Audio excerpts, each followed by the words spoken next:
예, 시작하겠습니다. 오늘 제가 말씀드릴 내용의 제목은 인공지능을 활용한 첨단 동적 의사결정, 강화학습을 중심으로 한 고찰, 이렇게 잡혀 있습니다. 여기서 이제 키워드는요, 첨단 동적 의사결정입니다. 예, 우리말로 하면 이제 첨단 동적 의사결정인데, 영어로 하면 Advanced Sequential Decision Making 혹은 Dynamic Decision Making이 됩니다. 다시 말해서 이제 앞으로 각종 우리가 의사결정을 할 터인데 그 의사결정이 딥러닝, 인공지능 이런 걸 통해서 하게 되는 사회가 다가오고 있습니다. 그래서 그것을 우리가 중점적으로 이제 다뤄보도록 하겠습니다. 이제 아까 말씀드렸듯이 이제 오늘 저희의 주제는 동적 의사결정입니다. 이게 뭐냐면 이런 겁니다. 자, 세상은 변하고 있다. 요걸 기본적으로 전제를 하고요. 나는 그 변화 가운데 한 순간에 서 있다. 나는 현재라는 순간에서 필요한 의사결정을 해야 된다. 내 의사결정은 두 가지의 효과를 가져오게 됩니다. 그중 하나는 소위 말하는 리워드를 나에게 줍니다. 예컨대 내가 현재 어떠한 의사결정을 해서 금전적인 손익이 있을 수 있습니다. 뭐 혹은 건강이 좋다 나쁘다, 기분이 좋다 나쁘다, 이와 같이 내가 어떤 의사결정을 해서 즉각적으로 느낄 수 있는 혹은 거둘 수 있는 그런 손익이 있는 거고요. 다른 하나는 이 분야는 내가 내리는 의사결정에 따라서 액션을 취하게 될 경우에 세상이 바뀌게 됩니다. 물론 개인 스케일로에서는 굉장히 작은 바뀜이 될 거고 뭐 국가나 이런 레벨에서는 이제 굉장히 큰 바꿈이 될 터인데 크든 작든 간에 내 의사결정에 따라서 액션을 취할 때 그 이후에 오게 되는 세상의 상태는 과거와 같지 않습니다. 따라서 이제 여기서 우리가 동적 의사결정을 하게 되면 우리가 소위 말하는 리워드가 결정이 되게 되고요. 리워드뿐만 아니라 바뀌게 된 넥스트 스테이트를 만나게 됩니다. 자, 그래서 이제 우리가 이제 그러한 상황을 이제 자세히 들여다볼 거고요. 기본적으로 이러한 내용을 다룰 때 우리가 사용하는 도구는 네 가지입니다. 천재 직관. 이게 이제 우리가 천재 직관, 뭐 예를 들어서 폰 노이만 게임 시어리는 어떻게 했다. 뭐 이런 걸 갖다 쓰게 되고요. 그 다음에 수학을 갖다 쓰게 되고요. 현재 스코어, 우리가 컴퓨터나 데이터를 쓰고자 하는 이제 시도가 더 강해지고 있습니다. 현재 스코어. 앞으로는, 제 생각에 앞으로는 역전이 될 수도 있습니다.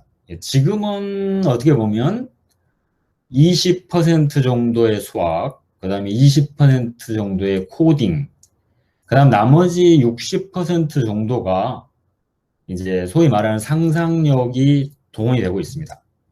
근데 이제 앞으로 수학과 코딩이라는 분야가 만인이 공유할 수 있는 레벨로 대중화되게 되면 이제 상상력의 범위가 더 넓어지게 돼요. 그래서 수학을 조금만 알아도 코딩을 조금만 알아도 이제 상상력을 가지고 이제 이 분야를 논할 수 있는 그런 시대가 올 수 있습니다. 그래서 언뜻 생각하면 수학이나 컴퓨터가 앞으로 더 중요한 시대가 되지 않을까 이렇게 생각할 수도 있는데 또 정반대의 이볼루션이 전개될 수도 있습니다. 네. 자, 그래서 이제 동적 의사결정을 이제 천재 직관, 수학, 컴퓨터, 데이터를 갖고 하게 됩니다. 자, 여기서 제가 이제 여러분에게 소개할 내용은 제가 이제 매 학기에 고려대학교 여기 인공지능학과라는 과가 있어요. 서울에. 예, 거기에 이제 제가 한 과목씩 이제 과목을 가르치는데요.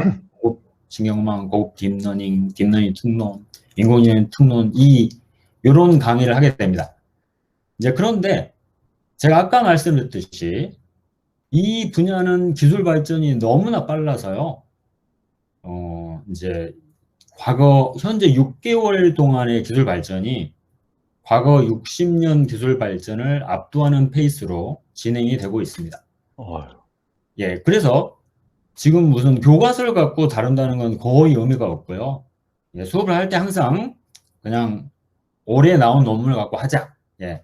너 그거 알아서 하냐? 예. 몰라도 뭐냐? 일단 합니다. 예. 일단 하는데 이걸 쭉 하다 보면 이제 그 여기에 등장하는 방법론도 코딩을 했다 주고 이제 이렇게 한 1, 2년 지내왔는데요. 하다 보면 아, 이거 대충 뭔 이야기를 하고 있는구나. 이제 이런 감을 잡을 수가 있습니다. 그래서 어찌 보면 오늘 제가 소개할 내용은 이제 이러한 과정에서 아, 앞으로 세상이 이렇게 바뀌지 않을까라고 느낀 내용을 이제 요약한 거라고 생각하면 됩니다.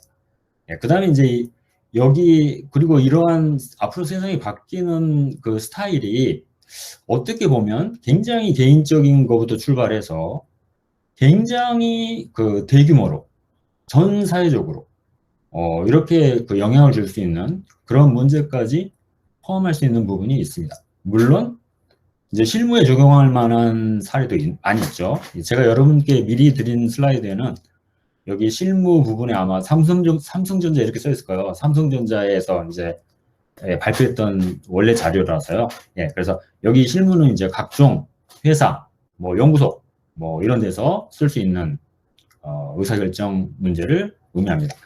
자, 그래서 넘어가 볼까요? 예, 자, 그래서 아까 말씀드렸듯이 오늘 제가 발표할 내용의 주요 주제는 동적 의사결정입니다. Sequential Decision Making. 자, 그리고 이제 주요 방법론, 그리고 파이썬 데모, 뭐 이런 것들을 곁들여서 여러분과 함께 하도록 하겠습니다. 간단하게 아까 이제 김지영 교수님께서 잠깐 소개해 주셨지만 이제 제 전공 분야는 머신러닝하고 컨트롤 시어리. 굉장히 멀리 있어 보이는 주제인데요. 이게 사실은 예를 들어서 전기전자 컴퓨터 분야에서요. 컨트롤 시어리를 한다 그러면 이 사람들은 이제 수학과 가서 코스속을 절반을 들어야 되고요. 그 다음에 연필로만 훈련을 막 하게 됩니다. 증명을 해야 되고 정리를 만들어내야 되고. 예. 근데 머신러닝을 한다 그러면 이제 컴퓨터하고 데이터만 갖고 살아야 되기 때문에 일반적으로 이제 전기전자 컴퓨터 분야에서 가장 멀리 떨어져 있는 두 분야입니다. 근데 이제 지금은 이 두 분야는 사실상 같은 내용을 다루고 있습니다. 왜냐하면 이제 딥러닝, 뭐 파이토치, 텐서플로우 이런 것들이 나오면서 지금은 이제 연필로 제어 이론하던 사람도 이제 사실은 데이터를 다루는 게 그렇게 어렵지 않기 때문에 이제 그 분야를 하게 되고요. 그 다음에 이제 머신러닝 하는 사람도 당연히 이제 동적 의사결정의 기본 원리를 다루는 컨트롤 시어리를 멀리 할 수만은 없습니다. 그래서 지금은 두 분야가 굉장히 가까워요. 예를 들어서 컨트롤 시어리에서 세계 1위, 1인자 이런 사람들은 머신러닝을 다 같이 할 수밖에 없는 그런 시대가 됐습니다. 자, 그리고 저는 이제 또 각종 응용 분야 이런 것들을 많이 해왔고요. 그 다음에 이제 김지현 교수님과 같이 쓴 책입니다. 아까 말씀드렸듯이 오늘 다룰 내용은 이제 인공지능학과에서 수업을 했던 내용을 기반으로 해서 이야기를 하게 될 거고요. 이제 구글 딥마인드가 굉장히 중요한 역할을 하게 됩니다. 그 이유는 여기 시퀀셜 디시전 메이킹, 즉 동적 의사결정이라는 분야 자체가 구글 딥마인드의 핵심 기술입니다. 구글 딥마인드가 처음 만들어질 때 소위 말하는 강화학습을 주 무기로 하는 동적 의사결정 분야의 세계 최강 학자들 10명 정도가 모여서 만든 회사가 구글 딥마인드거든요. 그래서 지금은 이제 1000명 가까이 됐습니다. 그래서 이제 구글 딥마인드라는 이제 과거에 유례가 없는 지금 스타일의 회사가 등장을 한 건데요. 그래서 거기서 발표한 최근 200편 정도의 논문, 예, 그거에서 그들은 무엇을 이야기하고 있는가? 그들이 왜 이런 그 내용에 대해서 뭐 열정을 다하고 있는가? 뭐 이런 것을 제 상상력을 곁들여 갖고 이제 이야기를 하게 될 겁니다. 그래서 이제 제가 생각하기는 이제 이러한 주제들이 앞으로 세상을 뭐 크게든 작게든 바꾸게 될 거고요. 그래서 이제 저는 이제 여기 동적 의사결정 위주로 이야기를 하겠지만 이제 세상을 바꾸게 될 주요 인공지능 기술 여기에 이제 이것만 있는 게 아니라 예를 들어서 자연어 처리하고 이제 비전 분야가 같이 발전하게 됩니다. 이 부분도 약간 곁들여서 제가 말씀을 드릴 예정입니다. 예. 자, 이게 이제 우리가 보통 수업하는 방식이에요. 옛날에는 이제 이렇게 수업을 하지 않았는데 지금은 무조건 제 수업의 한 3분의 2 정도는 학생들이 가장 최근에 딥마인드 등에서 발표한 논문을 가지고 다루게 되고요. 그 다음에 저는 저대로 또 그 해 정도에 발표된 논문을 무조건 다루게 됩니다. 그리고 이거 다루게 될 때 이 논문의 방법론, 그 다음에 코딩을 무조건 합니다. 무조건 해서 나온 결과를 갖다가 이제 또 보여주고. 그래서 옛날에는 상당히 처음 출발할 때는 두려웠어요. 이런 식으로 강의를 하면 될 것인가. 뭐 혹시 괴리가 있으면 어떡하나. 근데 지금 이제 자꾸 해서 쓰고 지우고 쓰고 지우고 쓰고 지우고 하다 보니까 어떻게 보면 이제 굉장히 익숙해졌습니다. 그래서 여기에 등장하는 이제 코딩 같은 것도 이제 그러한 거의 산물이라고 생각하면 됩니다. 예. 자, 그러면 아까 말씀드렸듯이 제 매우 주관적인 이야기지만 앞으로 세상을 바꾸게 될 주요 인공지능 3대 기술은 자연어 처리, 컴퓨터 비전, 그리고 동적 의사결정이라고 할 수 있습니다. 그 첫 번째는 아마 동적 의사결정은 아마 세 번째 정도 될 거예요. 제 생각에. 예. 근데 이제 그 범위가 굉장히 넓죠. 예. 근데 이제 첫 번째 아마 분야는 누가 뭐래도 NLP라고 생각합니다. 자연어 처리죠. 자연어 처리. 특히 요즘은 이제 거대 자연어 처리. 우리가 신문 등을 여러분이 보게 되면 뭐 GPT-3가 어쩌고 그 다음에 뭐 네이버하고 서울대하고 전부 같이 해서 뭐 우리나라 언어에 대한 GPT-3 이상의 거대 자연어 처리 모델을 만들고 뭐 이런 이야기를 하게 됩니다. 예. 자, 이것들은 이제 이 트랜스포머라고 하는 2017년에 등장한 이제 어떻게 보면 relational reasoning을 하는 머신러닝 기계인데요. 그 사고방식이 상당히 획기적인 부분이 있습니다. 왜냐하면 과거에는 우리가 뭐 예를 들어서 객체 인식을 할 때 이 객체 그 자체에 우리가 주목을 해왔는데 여기 트랜스포머는 어떻게 보면 relational reasoning을 훨씬 더 강조합니다. 예. 상호 연관성, 이 그림 안에 있는 것들의 상호 연관성, 자연어들 사이의 토큰들 사이의 상호 연관성 이런 걸 중심으로 해서 이제 그 판단을 하고 학습을 하고 하는 거예요. 그래서 이걸 바탕으로 해서 이제 점점점 네트워크의 규모를 갖다 키우다 보니까 지금은 이제 굉장히 많은 일을 하게 돼요. 그래서 앞으로 아마 한 10년쯤 후가 되면 이 거대 자연어 처리 모델은 엄청나게 발전을 해서 제 생각에는 인류가 도서관에 쌓아놓은 지식, 즉 문자화돼서 도서관에 쌓아놓은 지식은 요 프레임워크 안으로 들어올 수 있게 됩니다. 거기에 그러니까 인류가 도서관에 쌓아놓은 지식에 있는 단어들 그리고 거기에 문맥들 사이에 상호 연관된 relational reason을 가지고 우리가 내릴 수 있는 판단 그런 것들은 여기에 들어올 수 있는 가능성이 매우 커지게 될 겁니다. 그래서 예를 들어서 무슨 민사 재판을 한다. 예, A측, B측 변호사가 서로 이야기를 할 때 이제 과거와는 다른 우리가 패턴을 보게 될 건데 예를 들어서 A라는 변호사가 쭉 이야기를 하게 되면 어차피 그가 하는 이야기는 각종 판례와 각종 법전과 그 다음에 이제 계속해서 기록되고 있는 법정에서의 장면 이걸 바탕으로 빌드업된 지식을 가지고 구사하는 변론이기 때문에 상대방 변호사가 예컨대 이 거대 자연어 처리 모델을 사용하게 되면 아, 이 사람 앞으로 5분 후에는 무슨 이야기를 하고 있겠구나. 이런 것을 이제 가늠할 수 있는 그런 시대를 만나게 됩니다. 예, 그래서 아마도 자연어 처리 분야가 가장 임팩트 있는 딥러닝 인공지능 활용 분야가 될 거로 생각합니다. 그와 못지않게 중요한 분야는 컴퓨터 비전입니다. 뭐 예컨대 자율주행 자동차 이런 것들이 이제 이 분야를 이제 이끌고 있는 그런 도메인이 되는 거고요.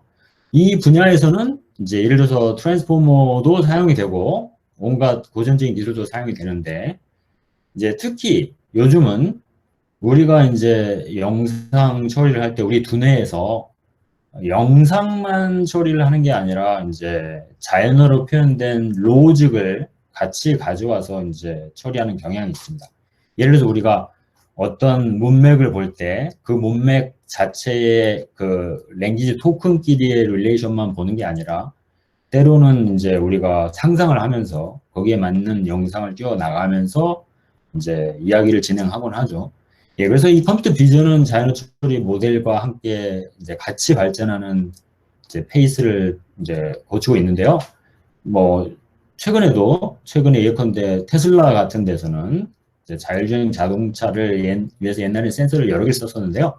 지금은 이제 비전만 카메라만 한 8대 있으면 자율주행 자동차 운전을 잘할 수 있다. 뭐 이런 걸 발표하는 이제 논문을 발표하곤 했습니다. 예, 소개하곤 했습니다. 예, 그래서 이 두 분야는 이제 의심의 여지가 없이 앞으로 이 인공지능 분야를 선도할 두 개 분야라고 할 수가 있고요. 제가 오늘 이야기할 내용은 이제 3등 정도 되는 분야죠. 3등 정도. 예, 첨단 동적 의사결정, 예, 다이나믹 혹은 sequential decision making. 그래서 여기서는 이제 우리가 각종 상황에서 어떠한 의사결정을 할 것이냐, 이제 이런 겁니다. 자, 그래서 아까 이제 트랜스포머가 지금 여러 분야에서 그 굉장히 중요한 역할을 하고 있기 때문에 이 분야에서도 트랜스포머는 중요한 역할을 하는가? 예, 그렇습니다. 이 분야에서도 굉장히 중요한 역할을 합니다. 지난달에 나온 논문을 한번 살펴보면요.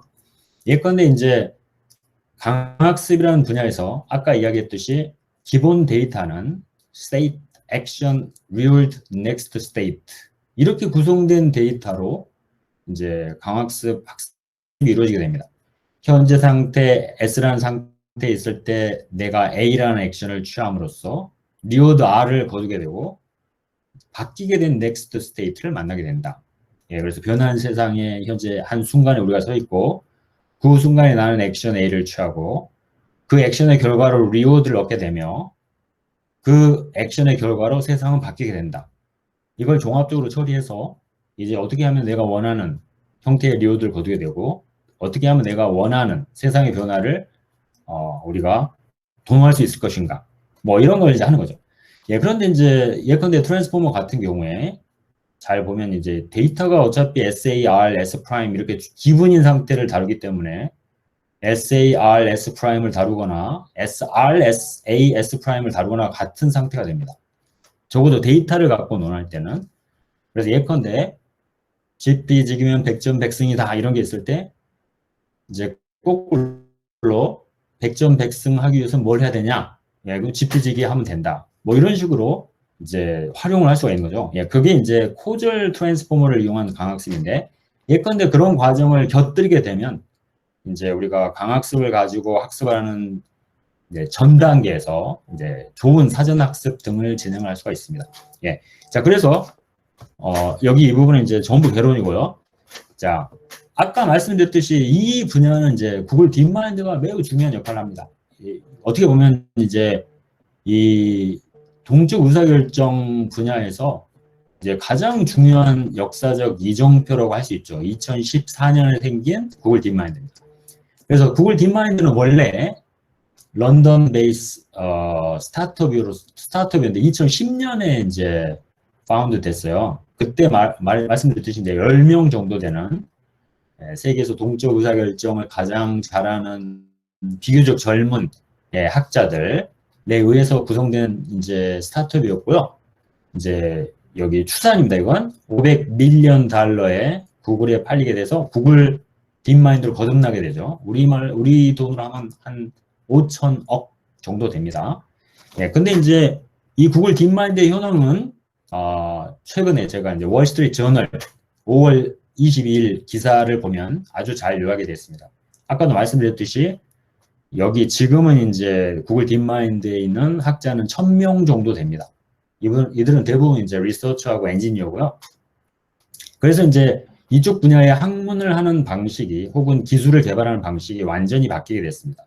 왜냐하면 예컨대 옛날 같으면 MIT나 버클리 세계적으로 유명한 랩에서 이런 연구를 하게 되면 서로 이론적 디스커션을 하고 컴퓨터 코드가 왔다 갔다 하고 하는 이런 레벨이 그 사이즈가 한 20명? 큰 랩도 30명을 넘지 않습니다. 근데 지금은 이제 이 1000명이 이론적 디스커션을 하고 그 다음에 컴퓨터 코드가 왔다 갔다 합니다.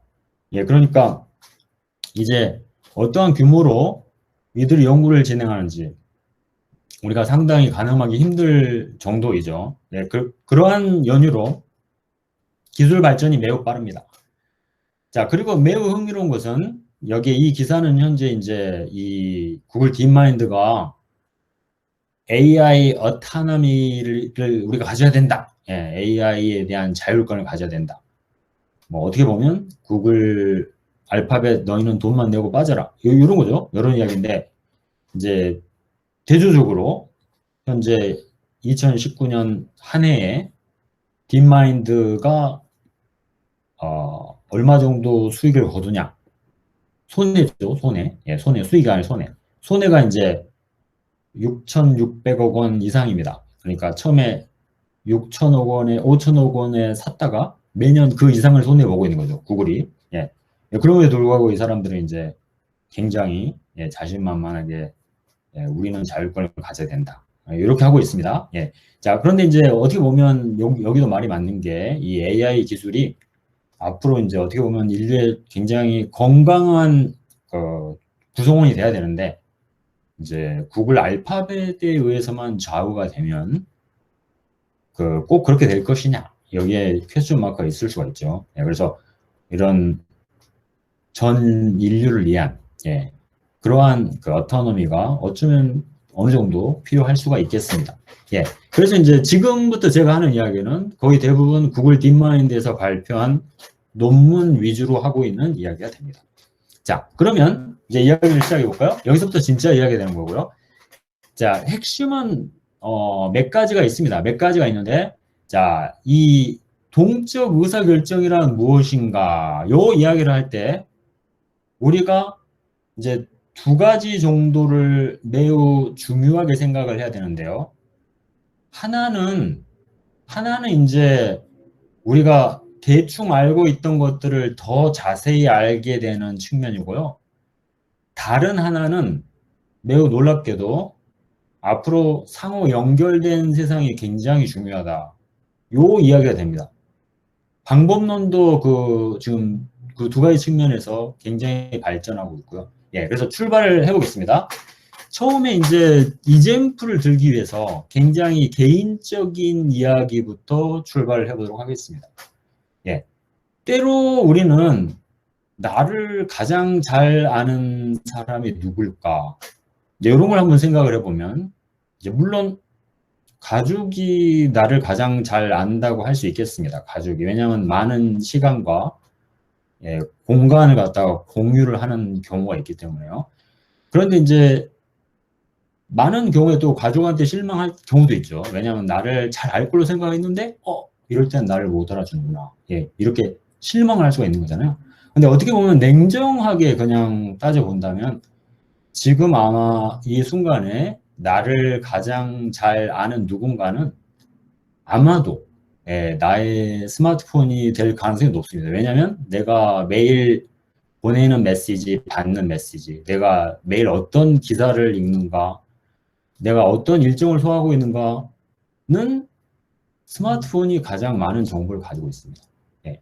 그래서 이제 지금까지는 그렇지 아니하였는데 예를 들어서 나는 누구인가를 스마트폰에서 이제 잘 이렇게 익스트랙트 뽑아낼 수 있다면 이제 어떻게 보면 예전에 굉장히 상징적인 것들이 이제 실효성을 가질 수 있는 이제 삶을 살 수 있죠. 예를 들어서 예를 들었습니다. 이건 예입니다. 예를 들어서 옛날에 이제 결혼을 한다. 그러면 반지를 교환하게 됩니다. 이 반지를 교환한다는 것은 앞으로 이제 많은 내용을 같이 하겠다. 이런 이야기였는데 그것은 이제 상징에서 그칠 수가 있는 거잖아요. 그 다음부터는 이제 적극적인 노력이 있어야지 그게 이제 지켜지는 건데 예컨대 그런 교환하는 것들이 나는 누구인가 그거에 대한 인포메이션을 교환을 하게 되면 그 이후에 서로 잘 이해를 못 해가지고 이제 잘 할 수 없었던 내용들이 잘 될 수 있는 이제 단초가 될 수도 있는 거죠. 그래서 과거에는 굉장히 상징적으로 머물렀던 내용들이 이제 우리가 잘 알고 있는 정보를 갖다 서로 약속에 의해서 교환함으로써 실질적으로 이제 가치 있는 정보가 될 수도 있습니다. 예를 들어서 친구도 나하고 친구들은 일정 부분을 뭔가를 공유하고 있는 건데요. 그것도 역시 이제 뭐 일정 부분을 몇 퍼센트 정도, 친한 친구는 퍼센트가 올라갈 거고 덜 친한 친구는 좀 내려갈 거고 직장 동료는 더 내려갈 거고 등등등 해가지고 정보를 교환을 하게 되면 이제 많은 내용을 의미 있게 할 수 있게 됩니다. 근데 이제 이런 것들은 개인의 자산을 관리를 한다든지 일정을 관리한다든지 전략을 관리한다든지 등등등에 매우 효과적으로 쓸 수 있습니다.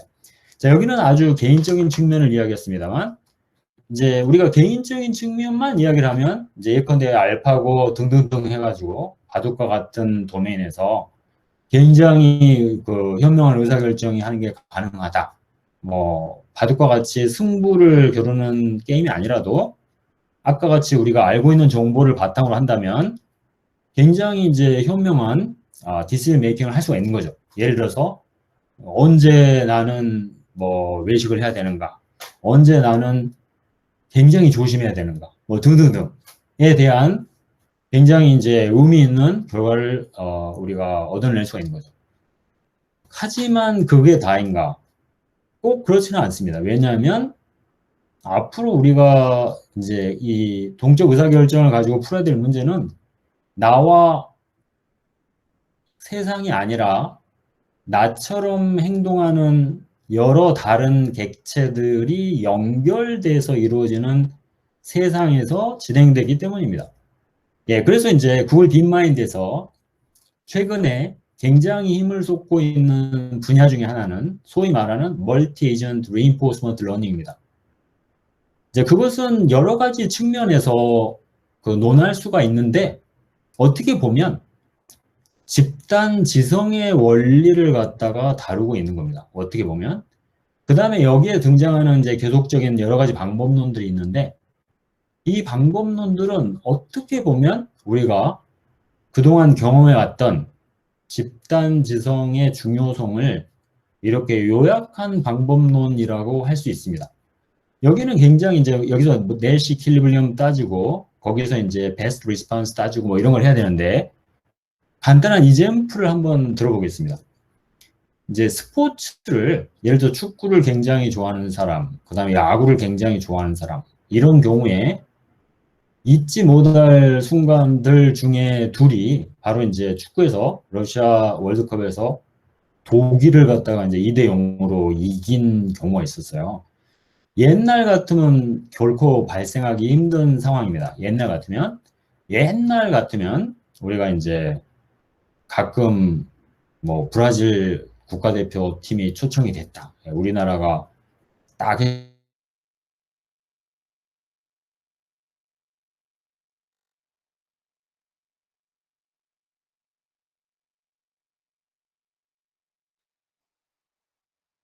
안 들리, 안 들리는데? 예, 갑자기 끊어졌는데요? 죄송합니다. 다시 들으겠습니다. 안 들릴까? 들려요. 들려요. 죄송합니다. 예. 자, 다시 하겠습니다. 예. 자, 그래서 이제 여기서 이 집단 지성이라는 게 굉장히 중요합니다. 근데 이 집단 지성에서 또 야구도 마찬가지예요. 야구도 이제 옛날에 월드 베이스볼 클래식이라는 거에서 우리나라 팀이 이제 미국 프로야구 선수들로 구성된 미국 팀을 당시 이승엽, 뭐 최희섭 이런 선수가 홈런을 쳐가지고 이겼죠. 예. 그래서 이제 이 집단 지성의 원리 그런 승부에서 그런 결과가 얻어지기 위해서는 예컨대 축구에서 K리그, 그 다음에 야구에서 이제 KBO 리그 이런 리그가 있어야 됩니다. 그래서 여기 이들이 멀티 에이전트 강학습에서 사용한 원리를 잘 보면 이제 몇 가지 집단 지성이 정말로 잘하기 위해서는 어떤 요소가 있어야 되는가 이런 걸 담고 있는데 그 중에 하나는 이제 그 좋은 구성원들이 있어야 됩니다. 단 이 구성원들이 세계 최고의 구성원일 필요는 없어요. 좋은 구성원이 일단 갖춰져 있어야 됩니다. 그게 이제 여기에 등장하는 소위 말하는 이제 하이 제로, 이니셜 폴리시 셋이 되는 거예요. 예, 좋은 구성원이 있어야 돼요. 자, 두 번째는 이들 좋은 구성원들이 상호 인터랙션을 해가지고요. 매우 우수한 엘리트라고 할지라도 이 구성원이 돼서 나태해지거나 이러지 아니하고 건강한 인터랙션을 통해서 상호 발전할 수 있는 틀을 가지고 있어야 돼요. 그래서 여기 이 내용은 여기 이들이 이제 PSRO 알고리즘이라는데 결국 이제 알파 스타라고 하는 스타크래프트 2의 이제 그 사용하는 강학습, 멀티 에이전트 강학습 전략 중에 이제 일부로서 사용이 되게 됩니다. 이 PSRO 알고리즘은. 예, 그래서 이제 집단 지성에 건강한 구성원이 있어야 된다. 그 다음에 이들 구성원들을 각각 건강한 방향으로 발전하게 노력을 해야 된다. 그 같은 과정을 거칠 때는 우리는 날로 발전하는 그러한 집단 지성을 얻게 될 것이다. 요런 이야기가 됩니다. 이 이야기는. 자, 그래서 이제 제가 한 이야기는 그냥 일단 말로 한 이야기고 한번 컨텐츠를 살펴보면 처음에 이제 우리가 사용하는 전략의 집합을 가지고 출발을 합니다. 자, 그러면 이제 여기에 각 구성원이 발전을 해야 돼요. 이 파이 i가 i번째 구성원을 말하는 겁니다. 발전을 해야 되는데 어떻게 발전할 수 있는가? 그 사람하고 상당히 건강한 오포넌트를 마련을 해줘야 돼요. 예, 좋은 인터랙션을 위해서. 그러한 오포넌트는 어떻게 얻어지는가?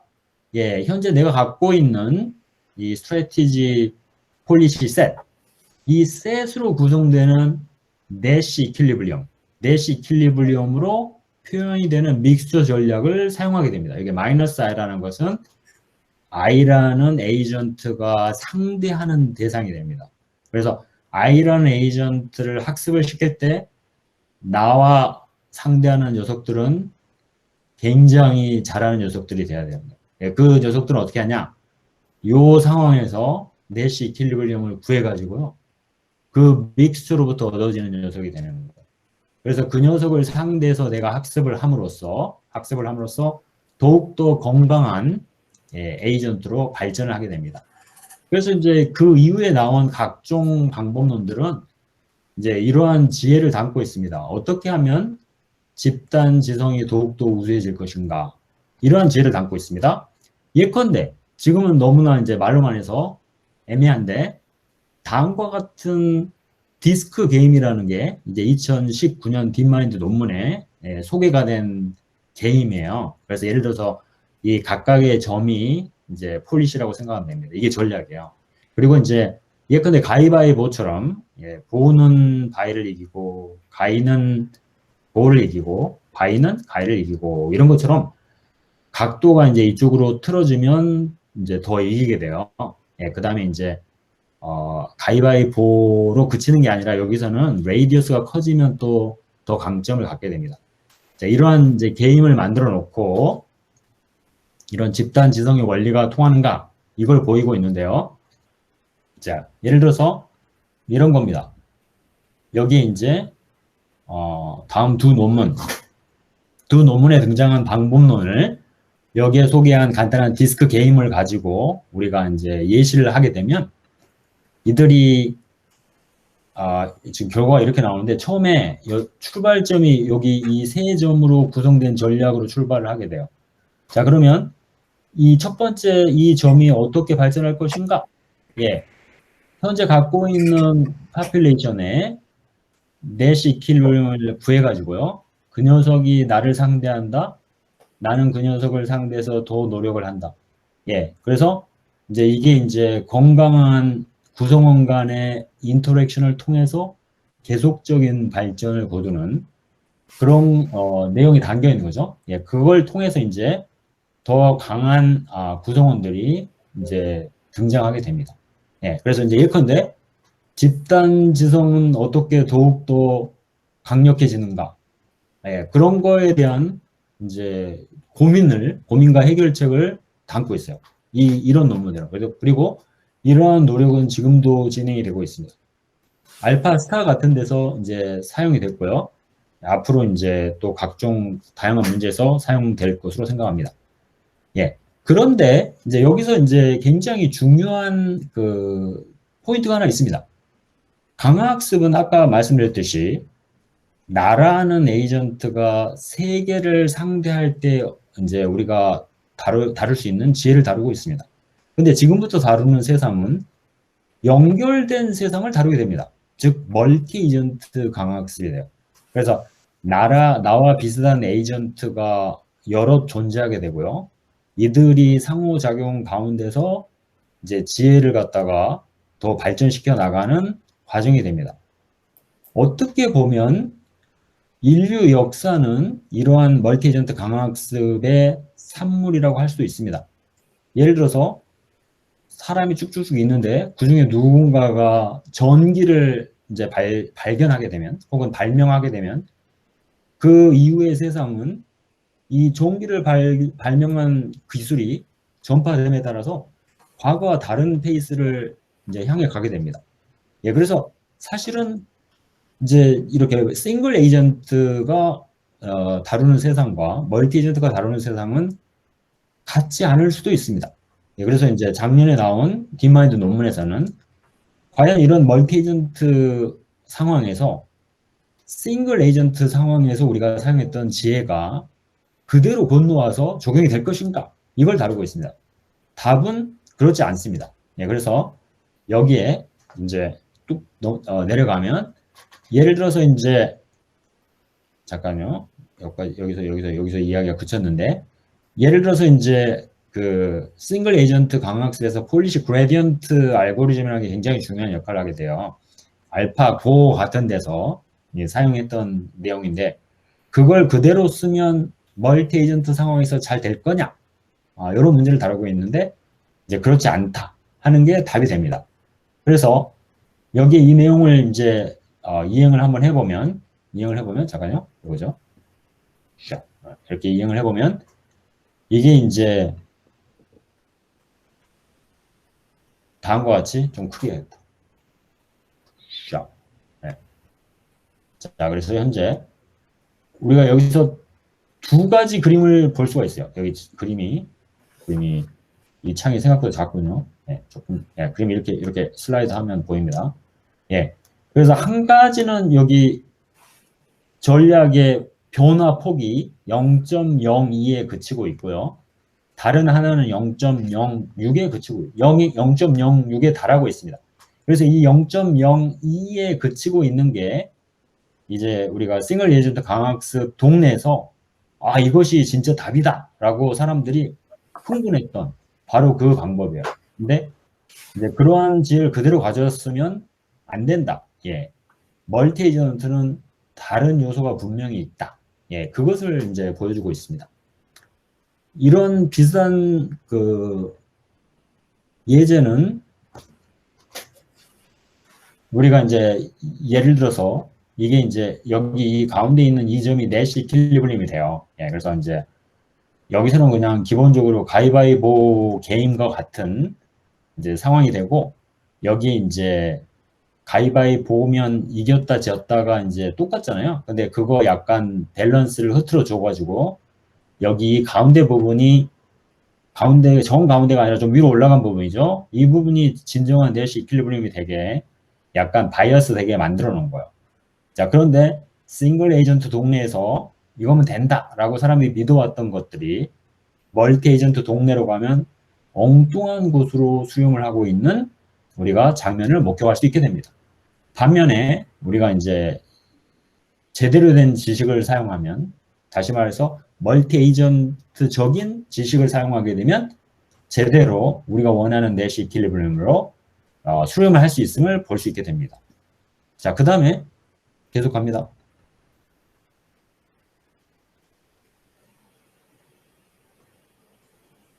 좀 시간이 걸리죠? 예. 그 다음에 이제 여기에 있는 이 그림은 이제 내시 이퀄리브리엄으로부터 얼마나 떨어져 있는가 그걸 나타내는 건데요. 이 경우 역시 이제 멀티 에이전트적 사고를 사용하면 제대로 우리가 갈 수가 있는데 싱글 에이전트적 사고를 하면 이제 내시 이퀄리브리엄에 도달할 수 없을 뿐만 아니라 그 거리도 미미하게만 정답을 향해서 갈 수 있음을 알 수 있습니다. 또한 사실은 우리가 다루게 될 진정한 세상은 변하는 세상이 되는데 우리가 다루는 세상에 실제 변화가 있을 때 이런 변화가 있을 때 싱글 에이전트적 사고를 가지고 접근하는 경우하고 멀티 에이전트적 사고를 가지고 접근하는 경우에 퍼포먼스가 현저하게 달라집니다. 다시 말해서 여기서 이제 그 주장하고자 하는 포인트는 내 스스로 세상을 상대할 때 우리가 사용하는 지혜하고 나와 같은 사람들이 여럿이 있고 그들은 상호 연결돼 있으며 각각이 어떠한 노력, 그 노력이 때로는 개인적인 노력이 되고 때로는 집합적인 노력이 될 터인데 그 노력에 의해서 이제 그 변화를 갖다 이제 추구를 할 때 어느 게 더 효율적이냐 이런 걸 따질 때 이제 후자가 전자하고 다른 측면이 분명히 존재한다. 그것을 가볍게 보면 안 된다. 이런 이야기가 됩니다. 예. 자, 그러면 이제 여기까지 했던 이야기는 굉장히 이론적인 이야기를 했는데 앞으로 이제 우리는 내가 다루는 정보를 갖다 굉장히 이제 잘 표현할 수 있으며 그 다음에 상호 연결된 그런 의사결정의 주체들이 구성하는 이제 사회를 살게 됩니다. 그럼 이러한 경우에 우리가 다룰 문제, 예, 개인적인 문제뿐만 아니라 연결된 사회에 대한 무언가를 우리가 이제 알게 되는데 그런 사례를 한번 알아보자 하는 거죠. 예, 그 중에 첫 번째가 이제 AI 이코노믹스입니다. 이 부분에 대해서는 이제 얼마 전에 김지훈 교수님과 같이 정기적으로 세미나도 하고 했었는데요. 이 논문은 이제 2020년 작년 4월에 미국의 세일즈포스 리서치라는 굉장히 큰 회사입니다. 굉장히 큰 리서치 회사에서 하버드 유니버시티와 함께 발표한 논문이에요. 핵심은 뭐냐면 이제 에이전트 베이스드 모델링이라는 기법과 멀티 에이전트 강학습을 써가지고 소득세율, 미국 연방 소득세율을 어떻게 우리가 그 잡는 것이 두 가지 측면에서, 즉 이 사회가 굉장히 공평하며 지속 가능한가, 그럼에도 불구하고 전체적인 생산성은 우수한가, 이 두 가지 측면에서 효과를 볼 수 있는 연방정부 소득세율은 무엇인가 하는 문제를 다루고 있습니다. 결론부터 이야기를 하면 여기에 현재 미국 연방정부가 사용하는 소득세율은 다음과 같아요. 전체 인구를 하나, 둘, 셋, 넷, 다섯, 여섯, 일곱 개 그룹으로 이제 나눈 다음에 부자는 더 많이 과세하고 가장 가난한 그룹은 적게 과세하고 하는 것을 사용해 오고 있습니다. 그런데 이제 학문적인 취지에서 이제 학자들이 사이즈 포뮬라라고 해서 거꾸로 하는 게 좋을 수도 있다. 그래서 여기 아주 거꾸로는 아니지만 오히려 소득이 낮은 사람한테 과세를 많이 하고 그 대신 조금만 더 일을 하면 이제 소득세가 확 떨어지는 거죠. 이런 식으로 이제 하면은 이제 더 그 좋은 측면이 있다라는 게 이제 이쪽 분야에서 이제 이행되지는 않지만 학문적인 의미에서 이제 다뤘던 내용이에요. 근데 여기서는 이제 아까 같은 문제를 에이전트 베이스 모델링을 가지고 그리고 강학습을 가지고 리서치를 해가지고 이 경우에 소득세율은 다음과 같이 퐁당 퐁퐁 퐁당 퐁 이런 스타일로 매기는 게 좋다. 그래서 그런 경우에는 이제 아까 말씀드렸듯이 두 가지 측면, 즉 이 사회의 프로덕티비티, 그 다음에 이 사회의 지속 가능성 혹은 뭐 공평함 이런 것들을 두 가지 측면을 다 고려하는 그런 답이 될 수 있다. 뭐 이런 걸 갖다가 리서치를 하는 거예요. 근데 여기서 이제 재밌는 것이 이게 실제로 가능한 이야기냐? 여기에 미국의 인구가 얼마인데 뭐 매덕이 넘는데 예컨대 그들 간의 상호 관계를 다 반영을 해가지고 그 다음에 그들의 경제 활동을 다 반영을 해가지고 그리고 그들이 원하는 바를 다 반영을 해갖고 리서치를 한다는 게 도대체 가능한 일이냐? 이제 이런 이야기를 할 수가 있는데 그러한 상황을 위해서 에이전트 베이스 모델링이라는 걸 합니다.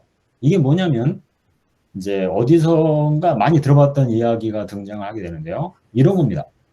뭐냐면 당신은 이렇게 수많은 구성원이 존재하는 전 세상을 예컨대 물리학자처럼 모델링을 하려고 하는가?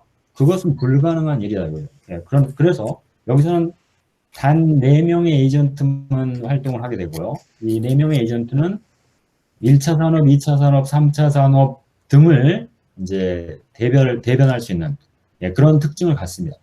그 다음에 이들 사이의 인터랙션은 모든 것을 다 우리가 define 해가지고 주지 아니하고 일정 부분은 이들의 자율 의지에 따라서 이들의 전략을 구사할 수 있도록 만들어줍니다. 그러한 종류의 모델링을 에이전트 베이스드 모델링이라고 합니다. 다시 말해서 모든 이 요소를 갖다 우리가 다 어널리시스를 해가지고 그것을 우리 모델에 반영하는 것이 아니고요. 모델의 특정 부분을 우리가 디파인하고 나머지는 이들 모델 사이의 인터랙션, 그 다음에 이들이 각각 학습할 수 있는 일종의 자유의지 이런 걸 부여를 해가지고 이볼루션이 진행이 되게 하는 것입니다. 예, 그 다음에 이 학습 과정에서는 멀티 에이전트 강화학습을 이제 사용하는 거죠. 그래서 이와 같이 이제 어떻게 보면 이제 연방 소득세 이런 정부 차원에서의 의사결정 이런 문제에 이제 멀티 에이전트 강화학습을 사용하는 그런 장면을 보았습니다. 자, 이러한 그 의사결정은 사실은 정부나 아니면 무슨 각종 그룹 등등등의 인터랙션이 있는 온갖 경우의 수 이런 경우에 사실 사용될 수 있는 그 중요한 도구가 됩니다. 예컨대 예를 들어서 우리가 부동산 정책 뭐 이런 이야기를 할 때 사실은 이 부동산 정책이라는 것은 정부라는 굉장히 중요한 에이전트 그리고 은행이라는 또 다른 에이전트 그 다음에 뭐 예컨대 자산가라는 개인 그룹 그리고 이제 이 영역에 진입하고자 하는 젊은 세대 등등등 이들 에이전트로 대별되는 전혀 다른 니드들이 인터랙션하는 동네가 됩니다. 근데 사실은 여기에 관한 많은 데이터들이 산출되고 있음에도 불구하고 이런 데이터들이 생산적으로 반영이 돼서 굉장히 지혜로운 결론에 이르지 못하고 있죠. 근데 이제 이런 것들이 사실 이러한 관점에서 바라본다면 좋은 돌파구를 찾을 수도 있습니다. 그건 제 개인 생각이고요. 그래서 이제 어느덧 거의 마지막을 향해서 가고 있는데요. 자, 그리고 이제 앞으로 우리가 살게 될 세상은 이런 개인적인 에이전트가 전부 연결된 세상을 살게 될 것이다. 이건 이제 딥마인드에서 작년에 발표한 논문이 되는데 우리는 그런 세상을 살 준비가 되어 있는가? 뭐 이런 이야기예요. 다시 말해서 연결된 혹은 초연결된 사회를 우리가 과연 해석할 수 있는가? 그리고 우리는 이런 사회를 매니지 혹은 컨트롤할 수 있는가? 관리하고 우리가 건전한 방향으로 제어할 수 있는가? 이런 이야기를 다루고 있습니다. 이런 이야기를 다룰 때 이제 사실은 이 문제는 간단한 문제가 아니다. 그럼에도 불구하고 많은 좋은 결과가 있다, 존재한다 하는 건데요. 이제 시간이 현재 아까 50분 정도로 했으니까 거의 끝나가기 때문에 여기서 일단 제가 마무리를 할 터인데요.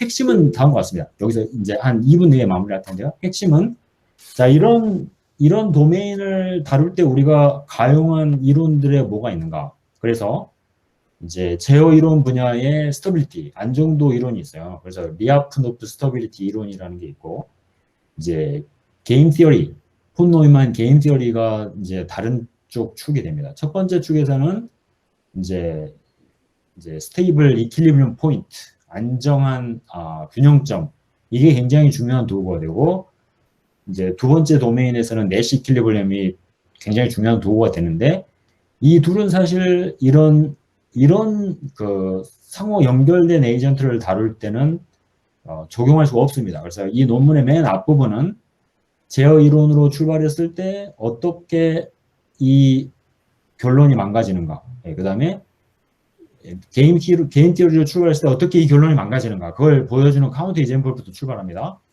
자, 그런데 이제 이걸 잘 이제 연결을 하면 우리가 여기 소위 말하는 이제 레저빌리티, 여기 레저빌리티를 이용해서 각 개인이 갖고 있는 기대와 이것은 이제 프랙티스에 대한 기대가 되는데요. 전 사회의 기대가 이렇게 서로 상호간에 연결될 수 있는 그런 걸 가능하게 해주는 조건을 찾습니다. 그래서 이제 각 에이전트들 사이에 페어와이즈 인터랙션, 상호 인터랙션은 어떠하면 되는가? 굉장히 기본적으로 뭐 예를 들어서 제로섬이 된다. A라는 녀석이 B에게 플러스를 주면 B는 이제 플러스를 받게 된다. 뭐 이런 식으로 예를 들어서 뭐 하여간 제로섬 그다음에 내용 그다음에 뭐 디퍼런셔빌리티 그래서 몇 가지 조건을 여기에 부여를 하게 되면 우리가 이러한 레저빌리티를 얻게 되고 이러한 레저빌리티를 통하면 그 연결된 사회가 이제 엉망이 아니고 균형 가능하고 해석 가능하고 관리 및 제어가 가능한 사회가 됨을 보여줍니다. 그래서 여기에 마지막 예제에서 우리가 이젠플을 한번 보게 되면 아주 간단한 예제입니다만 출발점이 별표인데요. 별표가 여기에 있더라도 우리가 결국 여기 있는 아이고 잠깐요. 잠깐 일로 가야죠. 일로 가서 여기로 가야 돼요. 이거 아니다. 잠깐요. 딴 데로 가겠습니다. 여기로 가야 돼.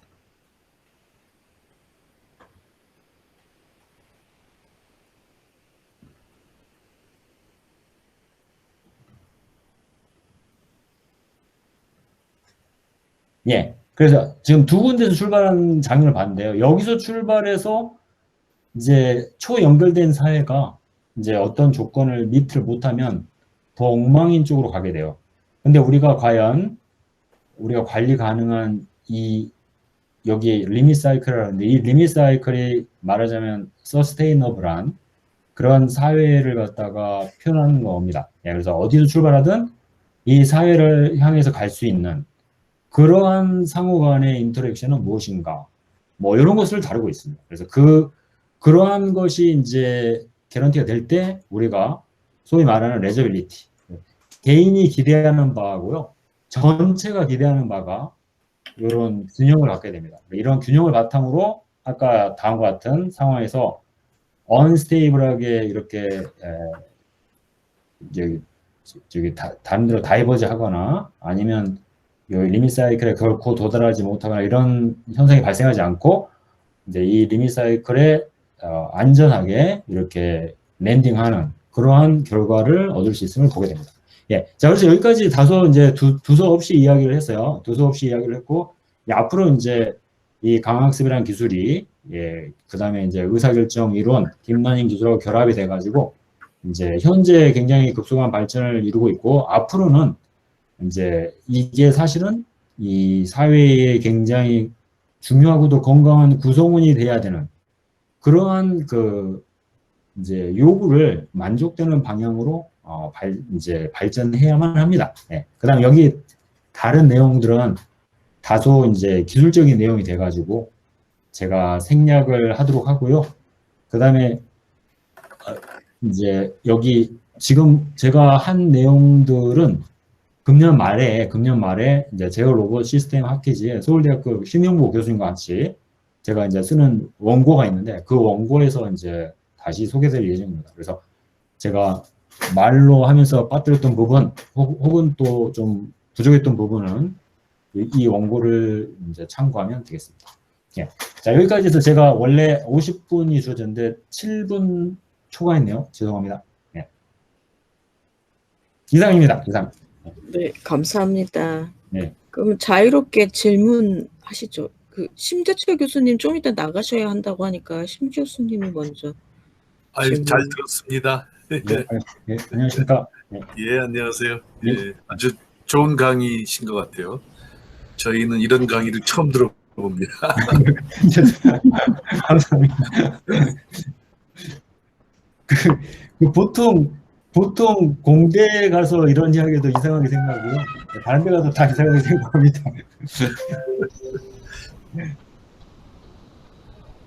내시 큐빌리움을 어떻게 여기다 적용을 해요?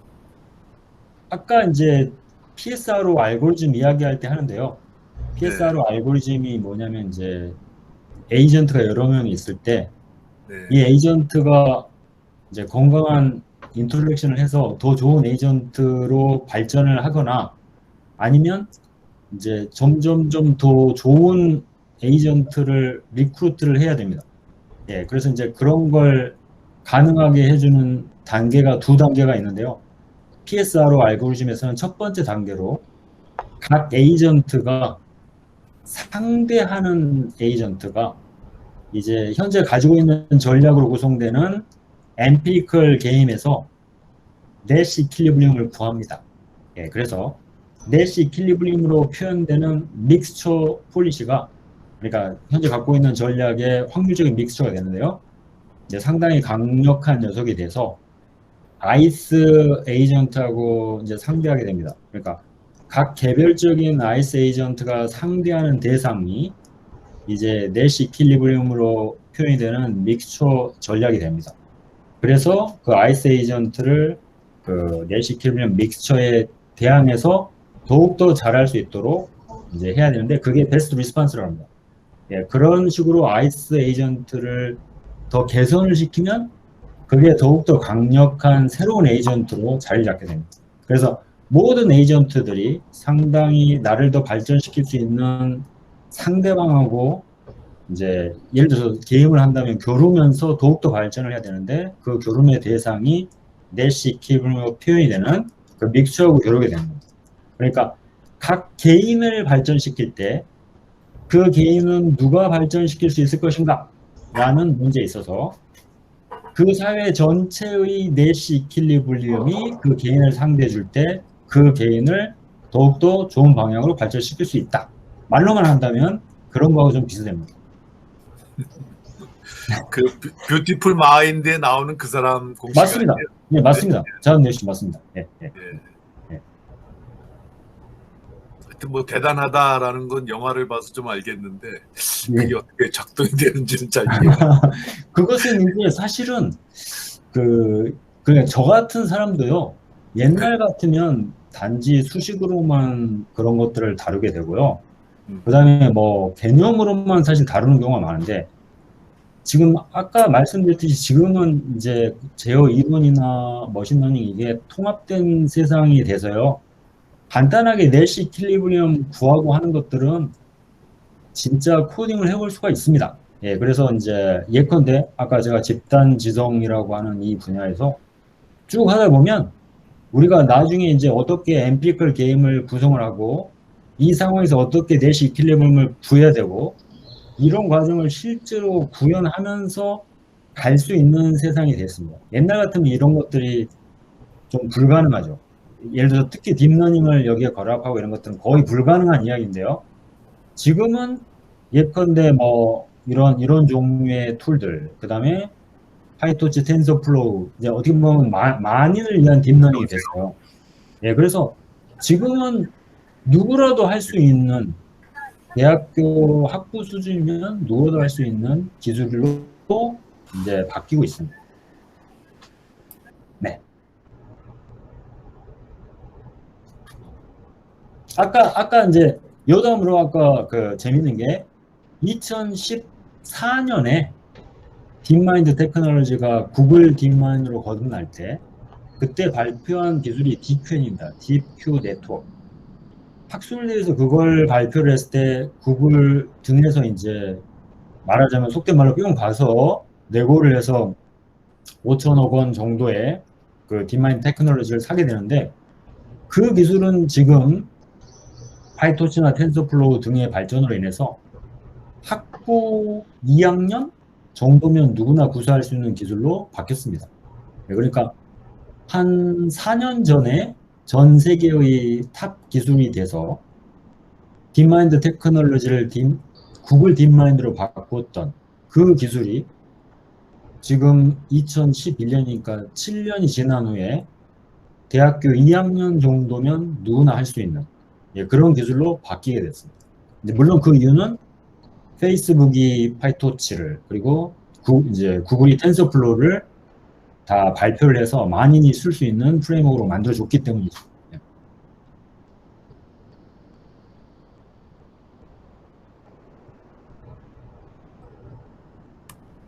그럼 저도 한 가지 질문 드리겠습니다. 아까 네. 그 굉장히 재미있는 그 용어나 단어들이 굉장히 많이 나왔는데 그 중에서 AI 오토노미라고 하는 이제 그 개념이 그러니까 그 오토노미가 그러니까 구글이라고 하는 모 기업에 대해서 AI를 연구하는 연구자 공동체의 오토노미를 의미하는 것인가 봅니다. 그 요 기사는 사실은 제가 전후 문맥이 어떻게 되냐면 구글 딥마인드의 현황을 담고 있다. 이제 라는 취지에서 이제 갖고 온 건데요. 이제 지금 김지영 교수님께서 질문해 주신 내용은 이제 사실은 요 기사의 본질에 관한 이야기가 되는 거죠. 네, 근데 이제 사실은 제가 주목했던 부분은 여기 구글 딥마인드의 현황에 더 주목을 했고, 사실은 이 본질을 정확하게 파악하고 있지는 못합니다. 다만 여기에 제목에 나와 있듯이 이제 구글 딥마인드에서 AI 어토노미를 우리 가져야 된다. 구글 알파벳은 그거 하지 마라. 예, 참견하지 마라. 뭐 이런 시도가 있었는데 이제 실패했다는 기사였습니다. 그래서 이 기사는 실패했대요. 예, 실패했죠. 여기 failed, fail, try and failed. 예. 그래서 이제 이 기사를 월스트리트 저널에서 찾으면 실제 찾을 수가 있습니다. 예, 그래서 이 기사에 아마 DP를 읽어보시면 김지훈 교수님께서 궁금해하시는 분야가 담겨 있을 걸로 생각합니다. 이거 이제 재밌는 기사인데 사실은 약간 재밌는 기사인데 어떻게 보면 그냥 우리가 그냥 장사하는 사람 같이 생각을 한다면 굉장히 당돌한 요구사항이죠. 왜냐하면 이게 5천억 주고 회사를 샀는데 그 다음에 매년 그 손해가 이제 5천억 이상이 발생하고 있는데 매년. 근데 오토노미를 달라고 하고 있으니까 뭐 봉이 김선달 같은 거죠. 어떻게 장사하는 입장에서만 보면 예, 그래서 AS를 샀는데 돈 더 내놔라. 예, 이렇게 하고 있는 거니까요. 예, 근데 이제 아까 이제 말씀하셨듯이 아마 더 중요한 포인트가 있을 걸로 생각합니다. 네네. 네. 원래 그 연구자 자율성을 보장할 때 연구의 퀄리티가 높아지는 걸로 일반적으로 알려져 있잖아요. 맞습니다. 네. 이 분야는 특히 앞으로 쓰임새가 사실은 굉장히 중요하다고 생각합니다. 특히 구글 딥마인드 같은 경우는 앞으로 쓰임새가 굉장히 중요하다고 저는 생각을 하고 있습니다. 예를 들어서 구글 딥마인드의 현재 기술을 이용하면요. 제 추측에는 월스트리트 같은 데를 가면 역사상 있어왔던 그 어떤 기술적 투자하는 사람들보다 더 우수한 결과를 단숨에 얻을 수 있습니다. 근데 이제 딥마인드가 만약 그런 일을 하게 되면 엄청난 지탄을 받게 될 걸로 생각합니다. 제 생각에. 그래서 단순히 딥마인드의 개별적인 손익만을 따진다면 너희들 투자를 했으니까 그거에 합당한 수익 모델을 만들어내라 라고 한다면 사업을 할 수 있는 분야가 너무나 다양하게 있겠지만 사실은 딥마인드는 이쪽 기술에 앞으로 이 기술이 건강한 사회의 구성으로 자리 잡을 수 있을 것인가? 그거에 어떻게 보면 굉장히 중요한 시금석이기 때문에 아마 그런 일을 할 수는 없을 거로 생각합니다. 그래서 신약 개발이라든지 아니면 보편적인 굉장히 중요한 건강한 구성원임을 보일 수 있는 그런 도메인을 해야만 사람들이 좋은 구성원을 받아줄 수 있는 그런 가능성이 있다고 생각합니다. 그래서 아마 사업을 아무나 할 수 있는 없는 지금 위치에 있지 않냐. 저는 그렇게 생각합니다.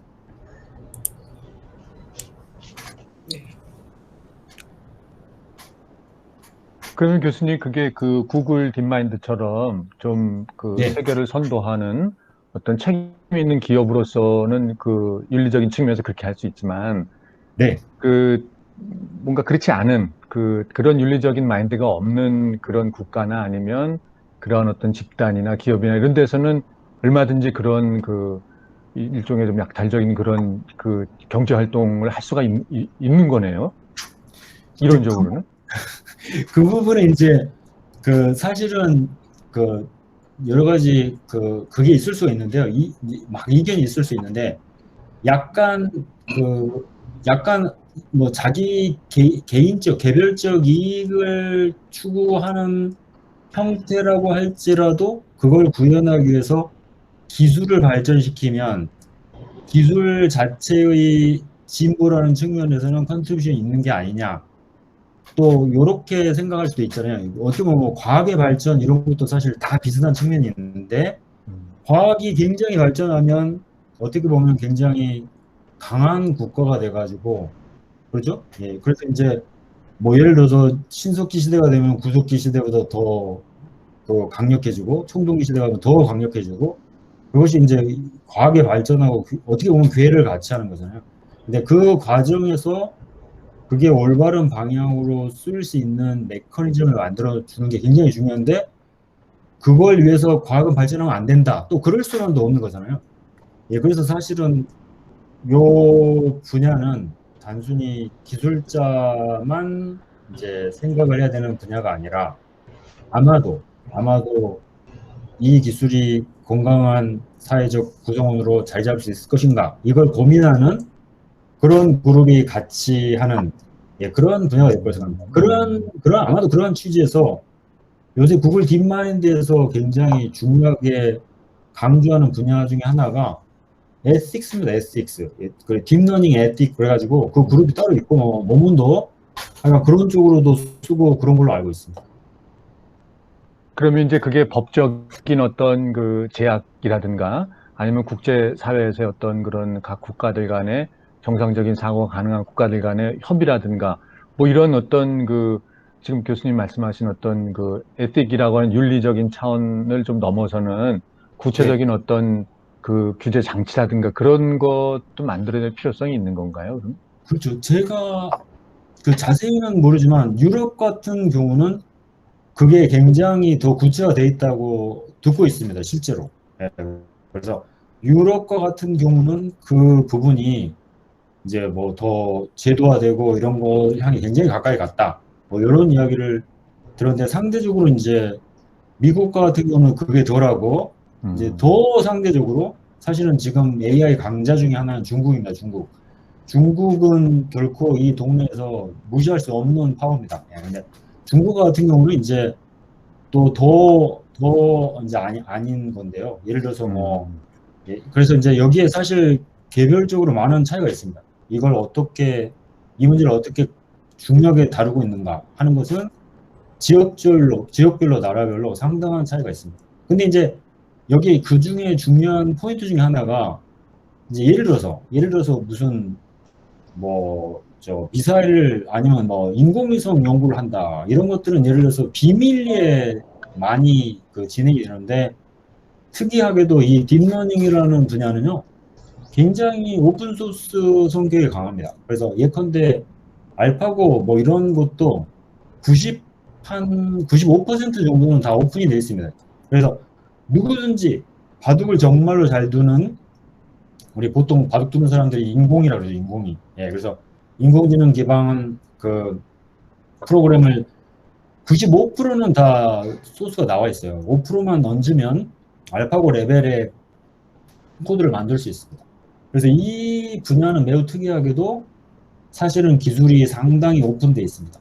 예, 그래서 이제 비밀리에 그 진행을 하는 또 그런 거하고 다른 분야입니다. 그래서 한쪽에서는 부지런히 오픈 소스를 하고 있고 다른 쪽에서는 이제 그걸로 약이 되는 이제 약이 되는 상황을 말하자면 관리할 수 있는 제도나 이런 걸 만들어야 되는 그런 이제 좀 특이한 분야입니다. 제 생각에. 네. 제가 안녕하십니까. 내용에 대해서 잘 이해하지 못한 상태에서 어쨌든 제 나름의 궁금증이 좀 생겨가지고 저는 좀 여쭤보려고 하는데 이게 그 동적 의사결정이라고 하는 이게 내용이 주된 내용인 것 같은데 네. 동적 의사결정이라고 하는 것들이 가능하다는 건 어떤 멀티 에이전트적인 사고방식으로 접근해야 된다. 네. 이렇게 이제 이해할 수 있나요? 그러면 맞습니다. 예, 네. 그러니까 싱글이라고 하는 건 전통적인 방식인가요? 예, 그렇습니다. 그러니까 꼭 그것이 다라는 건 아니겠지만 네. 개별적으로 세상을 상대할 때 자기의 그 지식을 혹은 지혜를 갖다 증진시키던 방식이 네. 여러 주체가 상호 연결된 사회 안에서 네.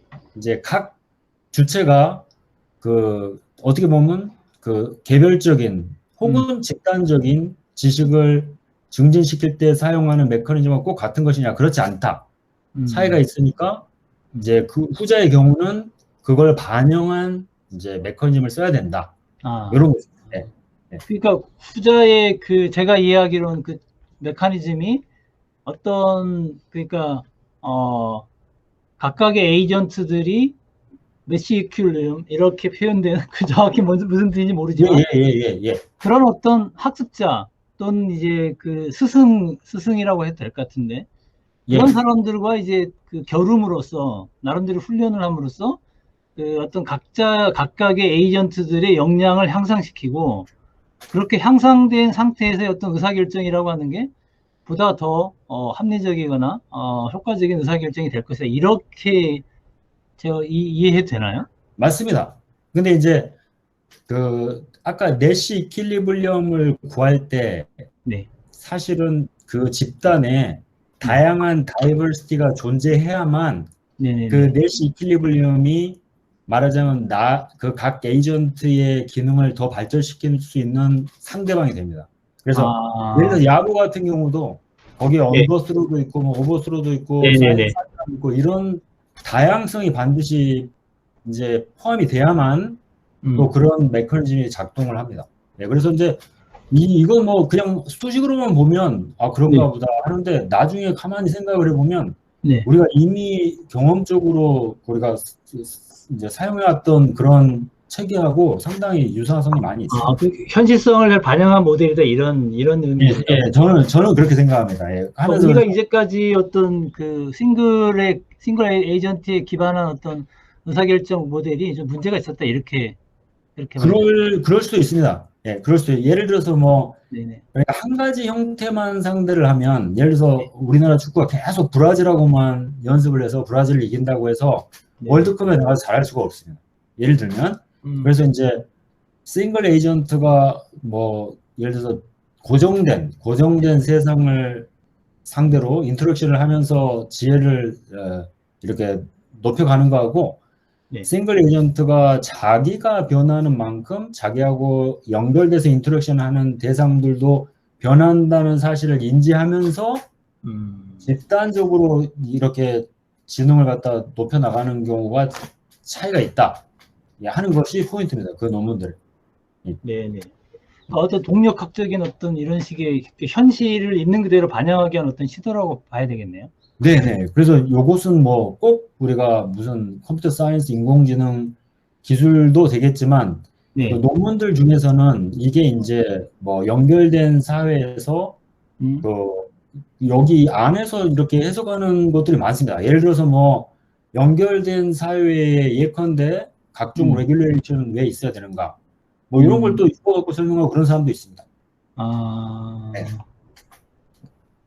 혹시 그러면 지금 이 동적 의사결정에 어떤 그 입각한 어떤 정부 정책이랄지 이런 데서 어떤 적용되는 사례 같은 거는 아까 말씀드린 AI 이코노미스트 같은 게 네네. 어떻게 보면 요새 드디어 등장한 이제 거의 첫 번째 예제라고 할 수 있는데 심각한 예제라고 할 수 있는데 제 생각에는 앞으로는 뭐 예를 들어서 회사 레벨에서 뭐 혹은 뭐 정부 레벨에서 이제 이걸 차용을 해야 되는 그런 경우는 굉장히 많을 걸로 생각합니다. 왜냐하면 그러니까 지금 지금 되고 있는 건가요? 그러니까 이제 현실 속에서 그게 적용이 지금 되고 있다고 봐야 되나요? 아직은 안 되고 제 생각에는 그러니까 이게 아직은 지금 준비 단계?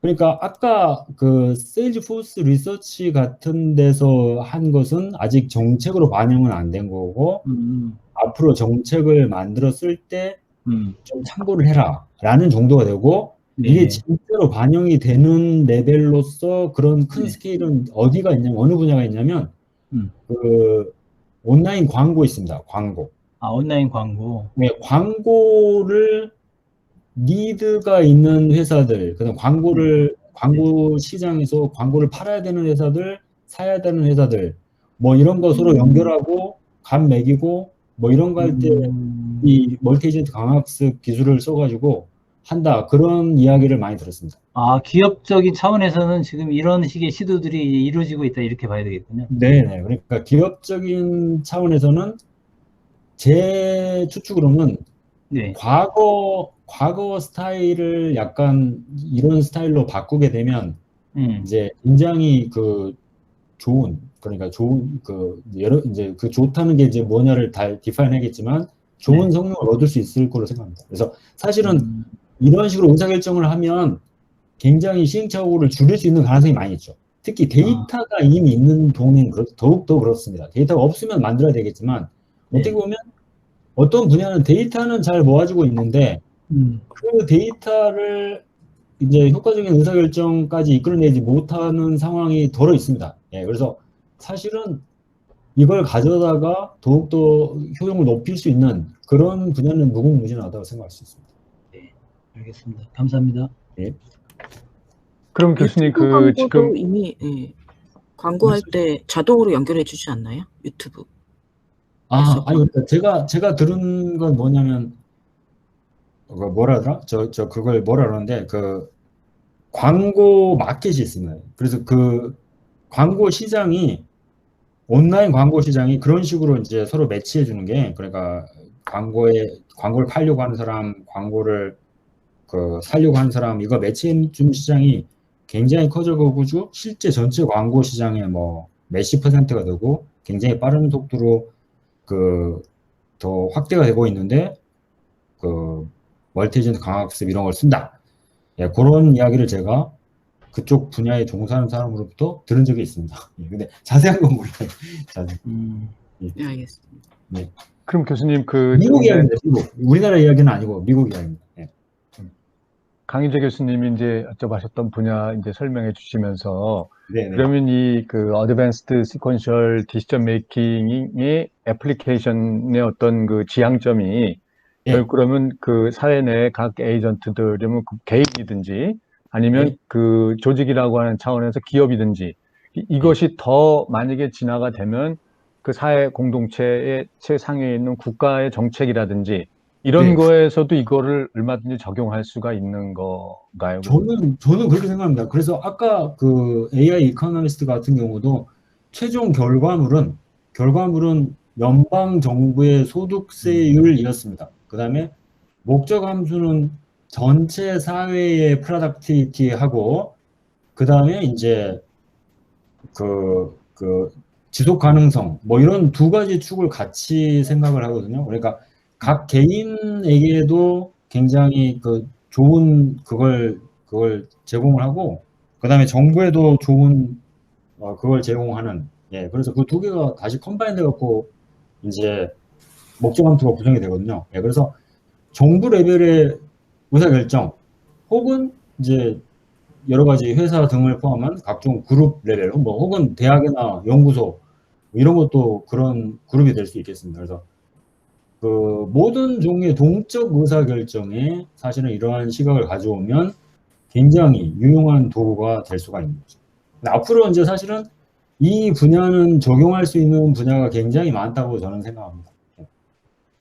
그러면 교수님 그 지금 예를 들어 주신 미국에서 연방 소득세율을 적용하거나 이런 거는 이제 과거의 세율이나 뭐 이런 거에 대한 데이터가 많이 있는 거잖아요. 그죠? 그 데이터 중에 일부를 사용합니다. 아주 일부를 많이 사용해서. 예, 일부를 사용합니다. 그러면 이제 그런 그 세금 문제라든가 아니면 그 비유가 적절할지 모르겠습니다만 한국 사회에서 이거를 만약에 적용해 본다 그러면 좀 부동산 정책을 그럼 어떻게 집값 정책이나 이런 걸 어떻게 취할 수 있는 거냐? 과거의 집값 변화 추이라든가 이런 거를 갖고 해볼 수도 있는 건가요?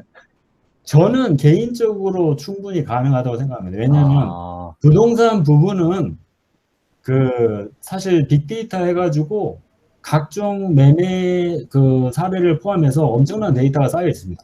그 다음에 은행의 정책이나 이런 것들이 다 공개가 되기 때문에 저 개인적으로는 사실은 좋은 그 소재가 이미 가용하다라고 생각을 합니다. 근데 이제 사실은 부동산 분야가. 예, 이 부분은 굉장히 그 델리케이트한 문제잖아요. 그래서 A라는 결과가 나왔을 때 엄청난 그 결과를 환영하는 사람도 있을 수 있고 거꾸로 굉장히 거부감을 가진 사람도 있을 수 있기 때문에 저는 이제 제 개인 생각으로는 학문적으로는 충분히 그 할 수 있는 분야라고 생각을 하는데 이제 사실은 좀 그 너무나 어떻게 보면 폭발적인 이슈죠. 그래서 이게 뭐 A라는 결론을 내렸을 때 사람들이 그걸 어떻게 받아들일 건가 그런 것들은 굉장히 폭발성을 가지고 있기 때문에 사실은 좀 그 약간 그 그냥 대놓고 하기는 주저스러운 그런 주제라고 할 수 있습니다.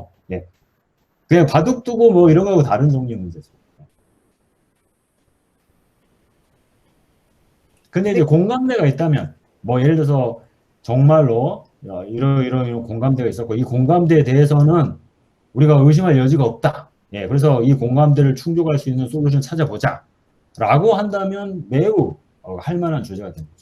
근데 그 공감대가 이제 그 의문시 되면 야 나는 그렇게 생각 안 한다. 그런 사람들이 널려 있으면 이 문제는 이제 굉장히 그 폭발성을 갖는 이슈이기 때문에 굉장히 조심해야 되는 이슈가 됩니다.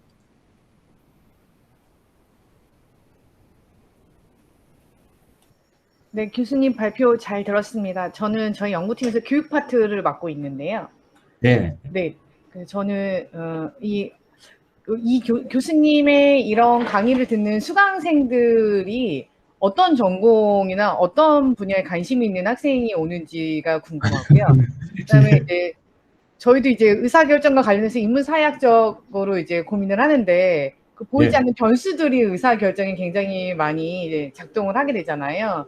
맞습니다. 네, 네. 수업에서 이제 최신 논문들을 또 많이 다루신다고 하셨기 때문에 학생들이 어떤 준비를 하고 이 수업에 참여를 해야지 교수님께서 목표하시는 강의 목표에 그 도달할 수 있는지 어떠한 기초 소양이 있어야지 이 수업을 들을 수 있나요? 예를 들면 아 나도 이런 인공지능과 관련된 최첨단 수업을 듣고 싶다 하는 학생들이 있을 때 예를 들면 완전히 이 분야에 관심은 있지만 백그라운드가 없는 학생들이 어떤 준비를 하면 수강을 할 수 있는지 예. 그런 이렇게, 교육적인 그런 소스가 있으면 좀 설명해 주시면 감사하겠습니다. 예. 잘 들었습니다. 아주 중요한 포인트라고 생각하는데요. 그 사실은 그 이런 주제를 다룰 때 여러 결이 있는 거잖아요. 그러니까 저 같은 사람은 사실은 인문학적인 소양이나 사회 전체를 보는 시각 이런 것들은 매우 부족한 사람이라고 할 수 있습니다. 이제 반면에 수학을 들여다보는 거, 코딩을 들여다보는 거, 딥마인드에 쓴 논문을 이 사람들이 뭔 이야기를 하고 있는가 이런 걸 들여다보는 거에는 어떻게 보면 제가 뭐 30년 이상 경험이 있기 때문에 이제 지금 뭐 60살도 넘고 그래가지고 저도 나이가 꽤 들었어요. 사실은 이 분야를 이제 굉장히 열심히 했는데 한 30년 이상 하게 된 것 같아요. 그래서 이제 보는 눈이 있긴 있죠. 하지만 이제 제가 전할 수 있는 사실 전하면서 소통할 수 있는 대상은 어떻게 보면 상당히 제한적이라고 할 수 있습니다. 그래서 이 강의 같은 경우는 사실 옛날에 초창기에는 제 강의할 때 뭐 과감하게 경영학과 학생도 뭐 오고 이랬었는데 한 1, 2주 지나면 다 일단 퇴장을 합니다. 퇴장을. 예, 그래서 지금은 그냥 아예 강의 계획서에 잘 오픈을 해놓고 이런 분야에 말하자면 논문을 읽을 수 있는 이제 학생들 위주로 이제 수강 신청을 해서 뭐 이제 논문도 발표하고 제 수업도 같이 이제 디스커션하고 이제 요렇게 구성이 되어 있습니다. 하지만 이제 다른 예를 들어서 뭐 김재현 교수님이나 뭐 이렇게 조금 더 여러 분야를 연계할 수 있는 그런 전문가들이 이런 지식을 장착을 하게 되면 앞으로 제 생각에 굉장히 그 교육이나 뭐 다른 측면에서 그 다룰 수 있는 소재가 그리고 참여할 수 있는 오디언스가 굉장히 폭넓게 될 수 있다고 생각합니다. 그래서 저는 제 개인적인 그 역할의 한계로 말미암아 사실은 약간 옛날 스타일로 하면 너드들 위주로 구성된 그 그룹을 이제 대상으로 이야기를 합니다만 이제 그럼에도 불구하고 저는 이제 개인적으로는 그 사회 전체를 바라보는 시각들을 굉장히 중요하게 생각합니다. 예를 들어서 김재현 교수님이 무슨 대화 중에 몇 마디 이렇게 할 때 굉장히 새로운 단어, 제 느낌에 새로운 단어, 새로운 시각 이런 걸 사실 이렇게 들려줄 때 저는 굉장히 막 도움이 돼요. 네, 굉장히 그 익사이팅 하기도 하고요. 그래서 개인적으로는 그런 걸 굉장히 선호합니다만, 네, 제가 이제 소통할 수 있는 그 결이 사실 약간 제약이 있어서 제 수업은 사실은 이제 노드들을 대상으로 하고 있습니다. 안녕하십니까 교수님, 위원장입니다. 예, 딴거 잠깐 하고 계시대요. 네. 다른 거. 보세요. 아유, 이런.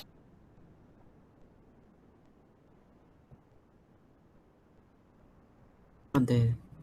네. 예, 뭔가 호선이 있었나 보네.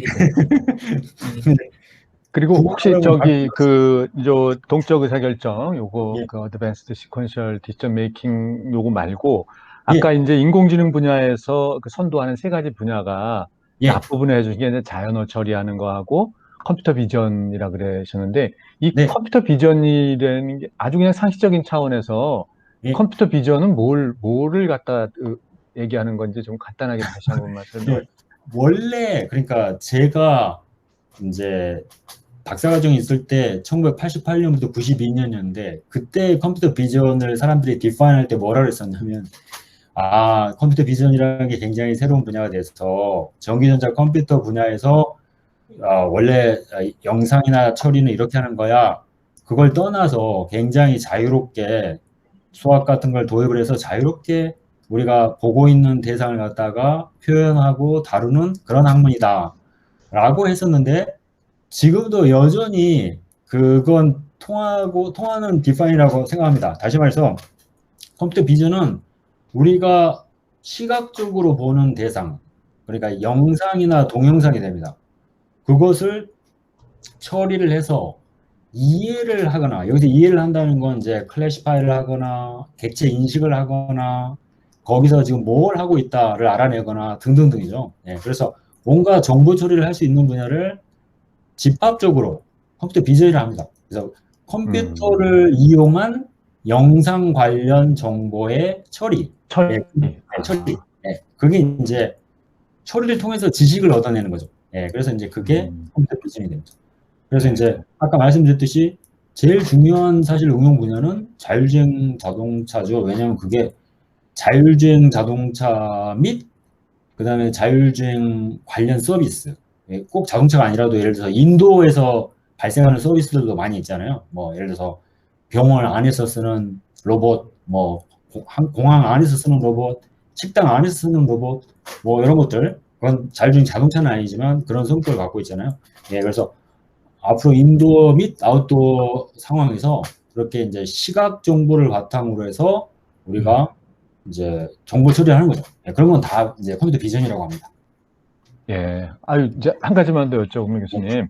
예. 그러면 처음에 말씀하셨던 그 자연어 처리라는 것의 이 자연어에는 아까 이제 말씀하실 때 앞으로 10년 뒤면 그 문자로 기록된 그런 어떤 자료들은 다 이제 이 영역 안에 다 들어갈 거라고 그렇게 말씀해 주셨는데. 저는 그렇게 생각합니다. 예. 그러면 그거는 이 자연어 처리라는 것의 자연어의 정의는 그거 디파인하는 건 그러면 그 문자뿐만 아니라 이것도 이 랭귀지 언어로 하는 말로 하는 것도 음성도 다 포함하는 건가요? 포함하는 거죠. 예. 그러니까 지금은 아까 제가 편의상 글로 표현된 것만을 대상으로 했는데 사실은 그 스피치 투 텍스트 투 스피치 이런 분야가 같이 발전하고 있어가지고요. 예를 들어 딥마인드 같은 데서 나온 요새 그 자연어 처리 말하는 걸 글로 옮기고 글 하는 걸 말로 하고 이런 것들은 성능이 엄청납니다. 예, 그래서 이제 예를 들어서 도서관에 있는 이제 자료들은 글로 표현된 자료들이고 사람이 말로 하는 건 사실은 휘발성이죠. 말로 하는 순간 날아가 버리니까. 근데 그게 예를 들어서 비디오나 이런 걸 통해서 기록이 되면 휘발성이 아니라 이제 기록 가능한 그런 컨텐츠가 될 텐데 이제 그 이쪽 동네에서 막 세계적인 대가들이 하는 이야기들이 인류가 갖고 있는 지혜를 한번 잘 들여다봐라. 우리가 원숭이나 이런 그 다른 종족들과 다른 스피시들과 비교를 했을 때 그 기능이라는 게 뭐 생각하는 기능, 뭐 그다음에 행동하는 동작적인 기능 이런 등등등이 있는데 도서관에 많은 책을 쌓아놓고 있다 만큼 차별화된 그 요소가 있냐 뭐 이런 질문을 던지면서 이제 우리가 사실은 그 언어 형태로 기록을 해놓은 그 지혜라는 게 사실은 우리 인류가 갖고 있는 지혜의 상당 부분이 된다. 이걸 우리가 100% 이제 표현하고 뭐 다루고 활용할 수 있다면 이제 그게 이제 모든 게 다 디지털화 될 수가 있다는 거죠. 그래서 앞으로는 도서관에 있는 지식, 그 다음에 사람들이 말로 하는 것들도 휘발성이 아니라 비디오나 무슨 기록물로 이제 저장이 될 수 있는 경우는 그런 것들은 엄청난 분량을 엄청나게 빠른 속도로 프로세스 할 수 있는 그 기술이 이미 발전되고 있습니다. 그래서 그런 것들은 이제 굉장히 급속도로 빨리 처리를 할 수 있기 때문에 제 생각에 10년 후에 우리가 만나게 되는 세상은 매우 다른 세상이 될 것이다. 지금과는 자연어 처리 관점에서. 예, 그건 제 개인적인 생각입니다. 그러면 거기에 그 동시 통역이나 아니면 번역이나 이런 것까지 다 포함이 되는 건가요? 그렇죠. 그런 건 이제 당연히 포함되는 당연히 포함되는 겁니다. 번역이나 뭐 그런 것들은 요새 그 딥러닝 기반으로 하고 있는 것들을 보면 매우 엄청납니다. 그리고 그 발전하는 속도가 굉장히 빠르기 때문에 예, 앞으로 아마 그 상당히 다른 레벨의 우리가 번역이나 통역 이런 것들을 목격하게 될 겁니다. 저는 이제 그쪽 분야 전문이 아니라서 사실은 책임 있는 그걸 할 수는 없습니다. 그냥 제 생각에 다른 사람들 하는 말 듣고 제 생각에 이럴 것 같다 이런 이야기입니다.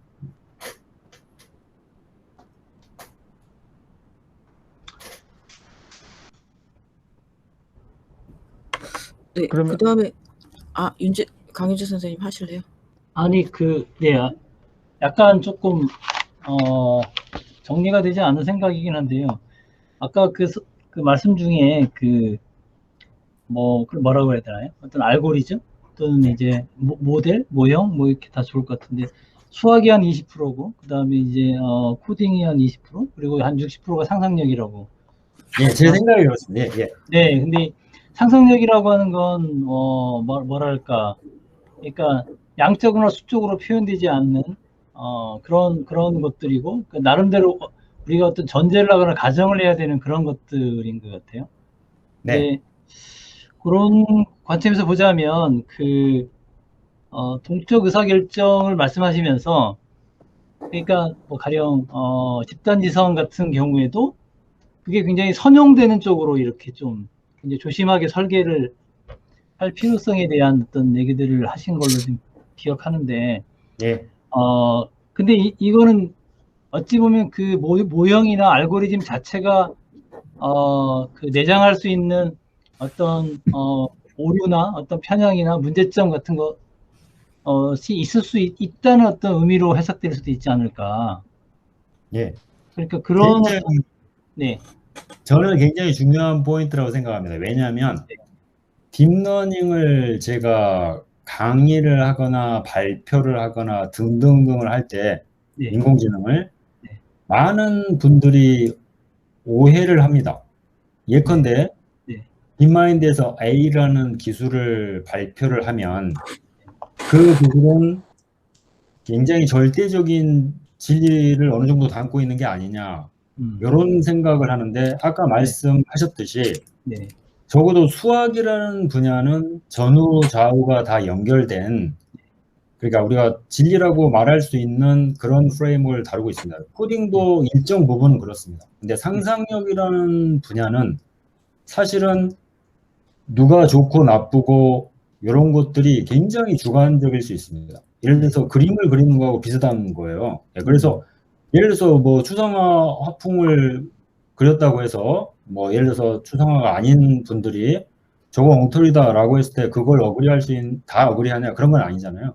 그래서 딥마인드 같은 데서 나온 논문조차도 20% 수학이나 20% 코딩 관점에서는 이게 맑고 틀리고 이게 정말 엑셀런트하다 이렇게 논할 수가 있지만 나머지 60% 정도는 네. 사실은 그들의 선호도나 그들이 좋아하는 방식 이런 것들이 상당히 반영돼 있고 그렇다고 해서 그것을 반드시 진리라고 할 필요가 없습니다. 그런 그 요소가 많이 있습니다.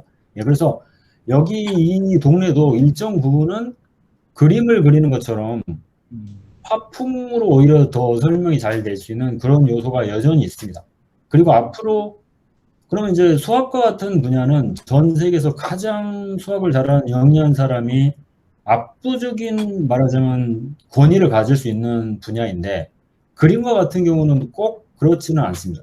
그래서 여기 이 분야는 앞으로 수학이 이 동네에 필요한 정도 그리고 코딩이 이 동네에 필요한 정도는 점점점 이 기술이 대중화되면서 감소해 나갈 걸로 저는 생각을 합니다. 그래서 앞으로 시간이 지나면 수학과 코딩의 천재가 아니라도 상상력을 가지고 그림을 그리듯이 이 분야에 이제 뭔가를 논할 수 있는 그런 시기가 올 수도 있다고 저는 생각합니다. 그러면 교수님 결국은 다시 또 인문학이 중요해지는 거네요. 그때가 되는 거죠. 네, 문학. 제 생각에. 맞습니다. 그게 인문학적 상상력이 없이 그냥 예를 들어서 나는 던져진 수학적 명제를 증명하는 것만 내 역할이다. 이런 동네가 아닙니다. 이 동네는. 예, 그래서 수학과 같으면 예를 들어서 뭐 기본적인 공리가 있고 그 공리를 바탕으로 해서 뭐 좀 어려워 보이는 정리를 갖다가 증명을 해내야만 권위를 갖고 있는 분야인데 사실은 이 동네는 그렇게 논리로 전후좌우가 다 연결되는 동네는 아닙니다. 앞으로 덜 그럴 걸로 저는 생각합니다. 감사합니다. 네.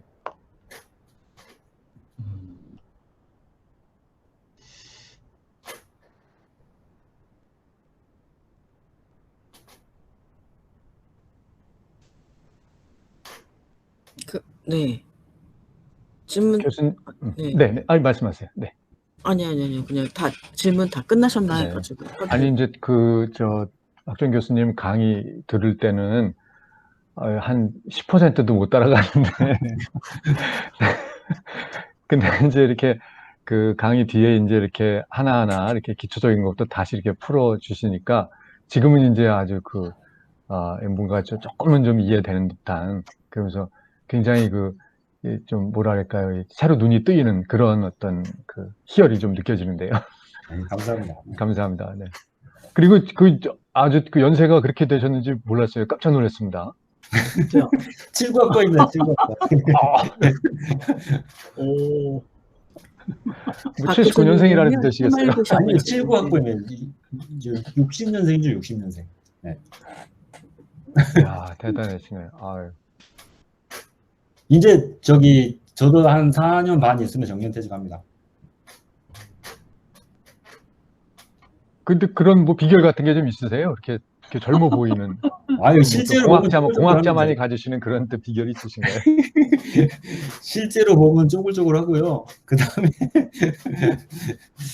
앞만 봐도 제가 더 쪼글쪼글한데. 아유, 아닙니다. 저 이제 57밖에 안 되는데 지금 쭈글쭈글한데 지금 놀랐습니다. 아주. 저는 이제 제가 옛날 말씀드렸는데 얼마 전까지만 해도 아까 말씀드렸듯이 수학자 스타일로 살았어요. 그래서 뭐를 반드시 증명해내야 되고 뭐 하여간 그랬었는데요. 무슨 일이 있었고 제가 막 119에 2번 실려가고 막 죽을 뻔한 적이 2번 있었어요. 그래가지고 그 다음부터는 이제 그렇게 살지 말자. 그리고 그냥 하고 싶은 말 막 하고요. 그 다음에 또 다른 분들하고 대화할 때도 좀 듣고 싶은 거 막 질문하고 약간 그 태도를 바꿨습니다. 옛날 같으면 지금같이 말하는 스타일은 상상할 수 없는 그 장면들입니다. 옛날 같으면 제가 아주 소심하고 조심조심. 지금은 엄청나게 뭐 와일드하게 말하고 있는 겁니다. 네. 네. 그게 젊음의 비결이신. 감사합니다. 네. 교수님, 저 한 가지만 더 질문 드려도 될까요? 네네네. 네, 대학원생들이 이 분야를 배우러 많이 지원하나요? 요즘 그렇잖아도 많은 연구실들이 그 대학원 수급이 엄청 어려움을 겪고 있고 풀타임 학생들은 더더욱 받기 어렵다는 이야기들을 종종 듣게 되는데 이 네. 분야에 연구를 하러 오는 학생들은 어떤 비전을 가지고 혹시 오는지 또 많이 오는지도 조금 궁금합니다. 예, 지금은 사실은 그 딥러닝이 만인의 딥러닝이 됐잖아요. 그래서 예를 들어서 무슨 인공지능학과의 교수님들 같으면 대학원생이 막 엄청나게 많아요. 막 30명 넘고 이런 분들도 많이 있을 거예요. 예, 그래서 사실은 이 분야는 지금은 각종 학과에서 다 관심을 갖고 있는 분야고, 제 생각에 일정 부분까지는 그러한 경향이 심화될 가능성이 있다고 생각합니다. 예. 그리고 이제 사실은 예컨대 예를 들어서 옛날에는 고전적인 방식으로 금융을 했다. 그러면 앞으로 이런 방식으로 금융을 하고, 예를 들어서 옛날에는 고전적인 방식으로 철학을 했다. 그러면 또 예를 들어서 이런 걸 곁들여서 철학을 하고, 이런 식으로 많은 융합적인 가능성이 있기 때문에 당분간은 제 생각에 니드가 굉장히 많아질 걸로 생각합니다. 예, 그래서 대학원생들이 뭐를 하더라도 이런 시각을 가지면, 사실은 지금은 예를 들어 김규태 교수님 포함해서 이런 쪽에 다양한 결의 강의나 막 이런 거 강좌 오픈한 분들이 너무나 많잖아요. 그다음에 유튜브에 들어가면 정말 세상에 제일 잘 가르치는 사람들이 이쪽에 관한 튜토리얼을 쏟아내고 있습니다. 예, 그래서 사실은 이 분야는 어떻게 보면 만인을 위한 분야가 되고요. 그러니까 제 생각에 지금 대학을 들어오는 무슨 학과가 됐든 그 사람들은 옛날보다 훨씬 더 이쪽에 대한 니드를 많이 갖고 들어오기 때문에 아마 졸업하고 이럴 때 되면 저희 세대보다 훨씬 더 굉장히 훌륭한 그런 지식을 갖추고 각 분야를 다룰 수 있을 거라고 생각합니다. 예, 그래서 앞으로 자라날 세대들한테 굉장히 중요한 도구가 되지 않을까, 그렇게 생각합니다. 어느 학과를 가든 이런 색깔을 곁들이게 되면 이제 더 많은 니드를 충족시킬 수 있는 이제 인재가 될 수가 있다, 이렇게 생각합니다. 교수님 한 가지 더 문의드리면 지금 초중고등학교에서도 AI 교육을 필수로 해야 된다는 논의를 교육계에서는 하고 있거든요. 네. 그래서 이제 서울시 같은 경우도 AI 교과서를 편찬해서 지금 일부 학교가 이제 AI를 배우겠다고 한 학생들의 배포가 된 상태입니다. 네. 보면 이제 교재 구성을 보면 이제 모두를 위한 AI 이렇게 해가지고 이제 일부는 AI 윤리에 대해서 한 책이 3쪽 반, 7장 정도가 세팅돼 있고 나머지는 다 파이썬이거든요. 네. 네, 왜 교재를 만드신 분들이 그다음에 모두를 위한 AI 교육이라고 했는데 파이썬을 꼭 배워야 되는지 지금 보시기에 제가 이제 주변에 이제 모두를 위한 AI인데 실제 초중고등학교에서는 정보교사가 너무 많이 부족하거든요. 예. 특히 중학교는 정보교사가 없어서 순회하시면서 배워야 되는 상황인데 모두를 위한 AI고 오늘 교수님이 말씀하신 의사결정과 관련된다고 한다면 다른 교과목에서도 분명히 AI 교육이 이루어져야 되는데 교재 자체가 파이썬으로 대부분이 90% 이상이 세팅됐다고 한다면 이거는 전공자들만을 위한 것이지 실제로 의사소통에 참여조차 할 수도 없고 듣지도 못하는 상황이 돼버리는데 왜 교재에서 많은 전공자들이 그렇게 세팅을 했다고 보시는지 교수님 혹시 아시는 부분이 있으면 전문가적인 측면에서 말씀해 주시면 감사하겠습니다. 네. 저는 이제 사실 그런 건 잘은 모르고요. 이제 제 주변에 예를 들어서 제 주변에 문과 경영학과일 것 같은데 경영학과에 금년에 대학을 들어간 학생이 있는데 1학년 때 파이썬을 배우는데 괴로워서 미치겠다, 이런 말을 그걸 들었습니다. 도대체 무슨 외교를 하는지 모르겠다, 이걸 우리가 왜 해야 되냐, 막 이런 말을 한 적이 제가 들은 적이 있는데요. 근데 사실 수학도 비슷하다고 저는 생각하는데 수학이 사실 중요한 장면이 되면 중요한데 이제 학생들 커리큘럼에 들어와서 시험을 치는 스타일로 수학을 만나기 때문에 언제나 골치 아픈 문제를 다뤄야만 하고 또 나중에 성적 이런데 그게 반영되는 순간 수학하고 결코 친구가 될 수 없는 상황으로 연결이 되죠, 보통은.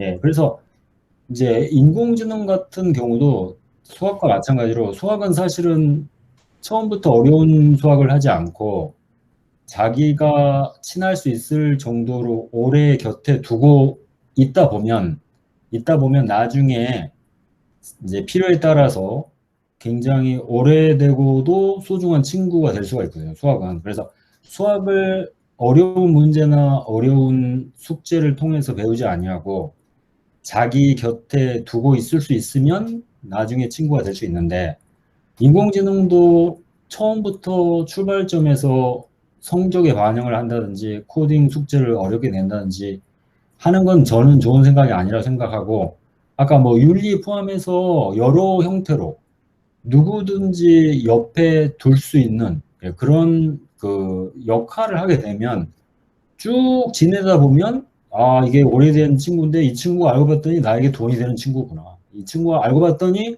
나에게 엄청난 영향을 주는 친구구나. 그런 것들은 이제 오래 두고 있다 보면 생기는 거거든요. 제가 수학이나 코딩이나 이런 것들은 학생들한테 항상 비유를 할 때 사귀기 어려운 좋은 친구라고 말을 하곤 합니다. 예, 그래서 이것은 제일 중요한 그 포인트가 그 각 학생들 옆에 오래 둘 수 있는 레벨로 존재를 해야 됩니다. 그래야지 오래 두고 있다 보면 언젠가 야, 이 친구가 정말 좋은 친구구나 이런 걸 깨닫는 장면이 오는 거거든요. 만약 깨닫지 않게 되면 이제 그거에 대한 리드가 없어도 되는 거고요. 예, 그래서 처음에 출발점부터 너무 어려운 숙제나 뭐 코딩 뭐 이런 걸로 가까이 가면 별로 좋은 아이디어가 아니라고 생각합니다. 개인적으로는. 예, 그래서 오래 둘 수 있는 그런 것들이 전제가 돼야지 된다고 생각합니다.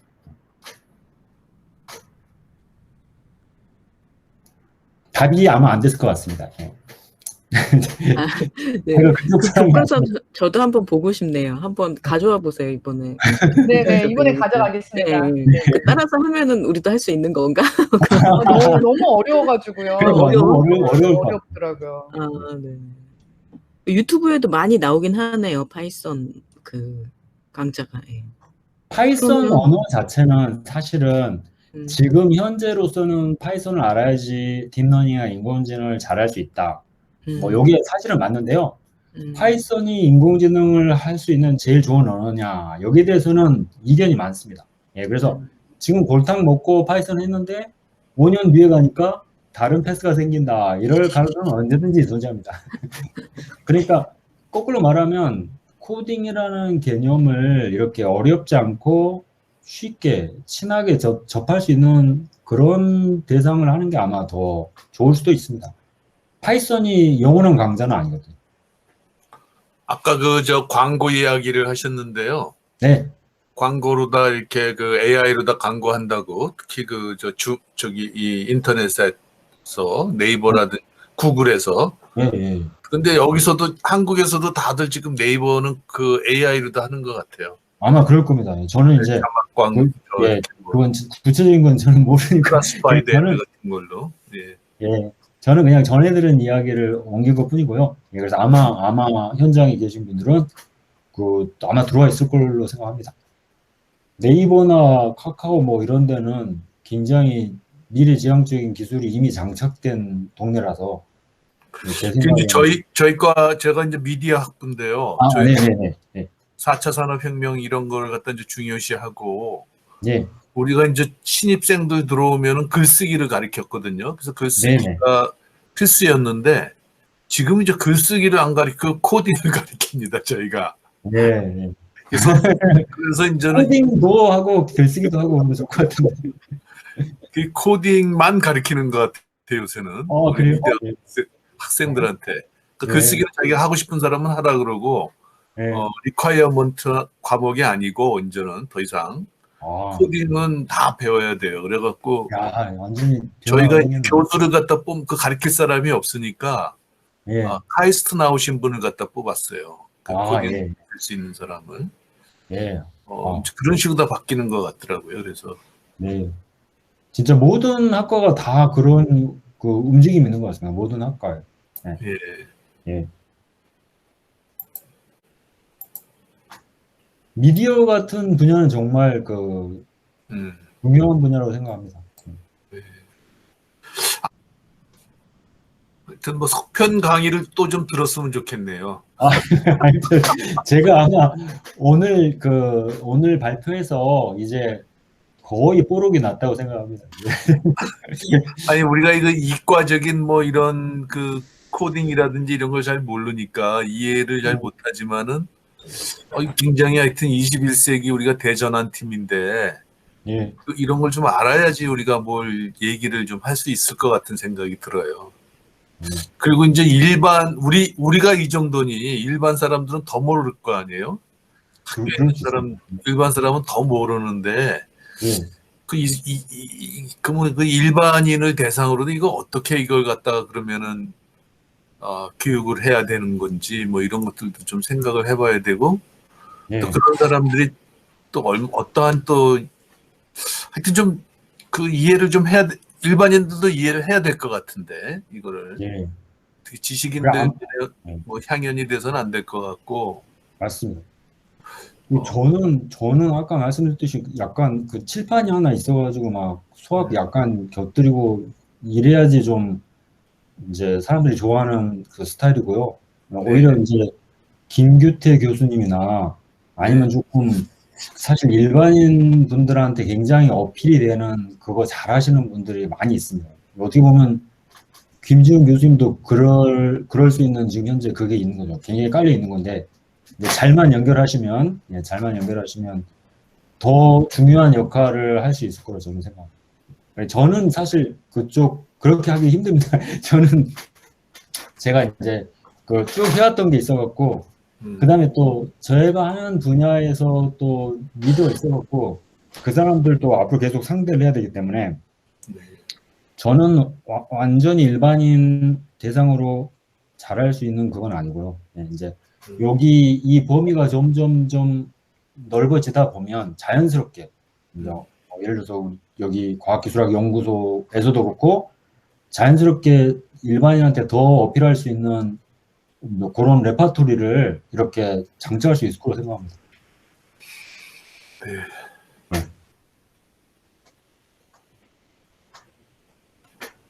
자 그러면 이제 네. 클로징 하시죠. 클로징은 사회자가 하셔야지. 여기 지금 사회자 없이 막 하고 있어요. 사회 보시는 분이 클로징 해야지 뭐 하여튼. 오늘 박지훈 교수님 너무 감사합니다. 제가 좀 다른 뭐 성적 처리할 게 있어갖고 조금 늦게 들어와서 미안하고요. 감사합니다. 예, 나중에 한번 더 이렇게 저희가 모셨으면 좋겠습니다. 감사합니다. 네. 지금 제주도에 자리가 하나 비어 있는데 가시지 않겠습니까? 예, 이번 7일날 가는데 한 분이 지금 보니까는 뭐 다 허리가 다쳐갖고 수가 없게 돼서 비행기표가 하나 남아 있거든요. 감사합니다만 제가 지금 다른 또 일정들이 막 있어가지고요. 예, 다음 기회에 제가 네 다음번에 한 번 더 강의해 주십시오. 예, 감사합니다. 예. 자, 감사합니다. 네, 감사합니다. 고생하셨습니다. 네, 안녕히 계십시오. 감사합니다. 네, 네, 고맙습니다. 네. 또 연락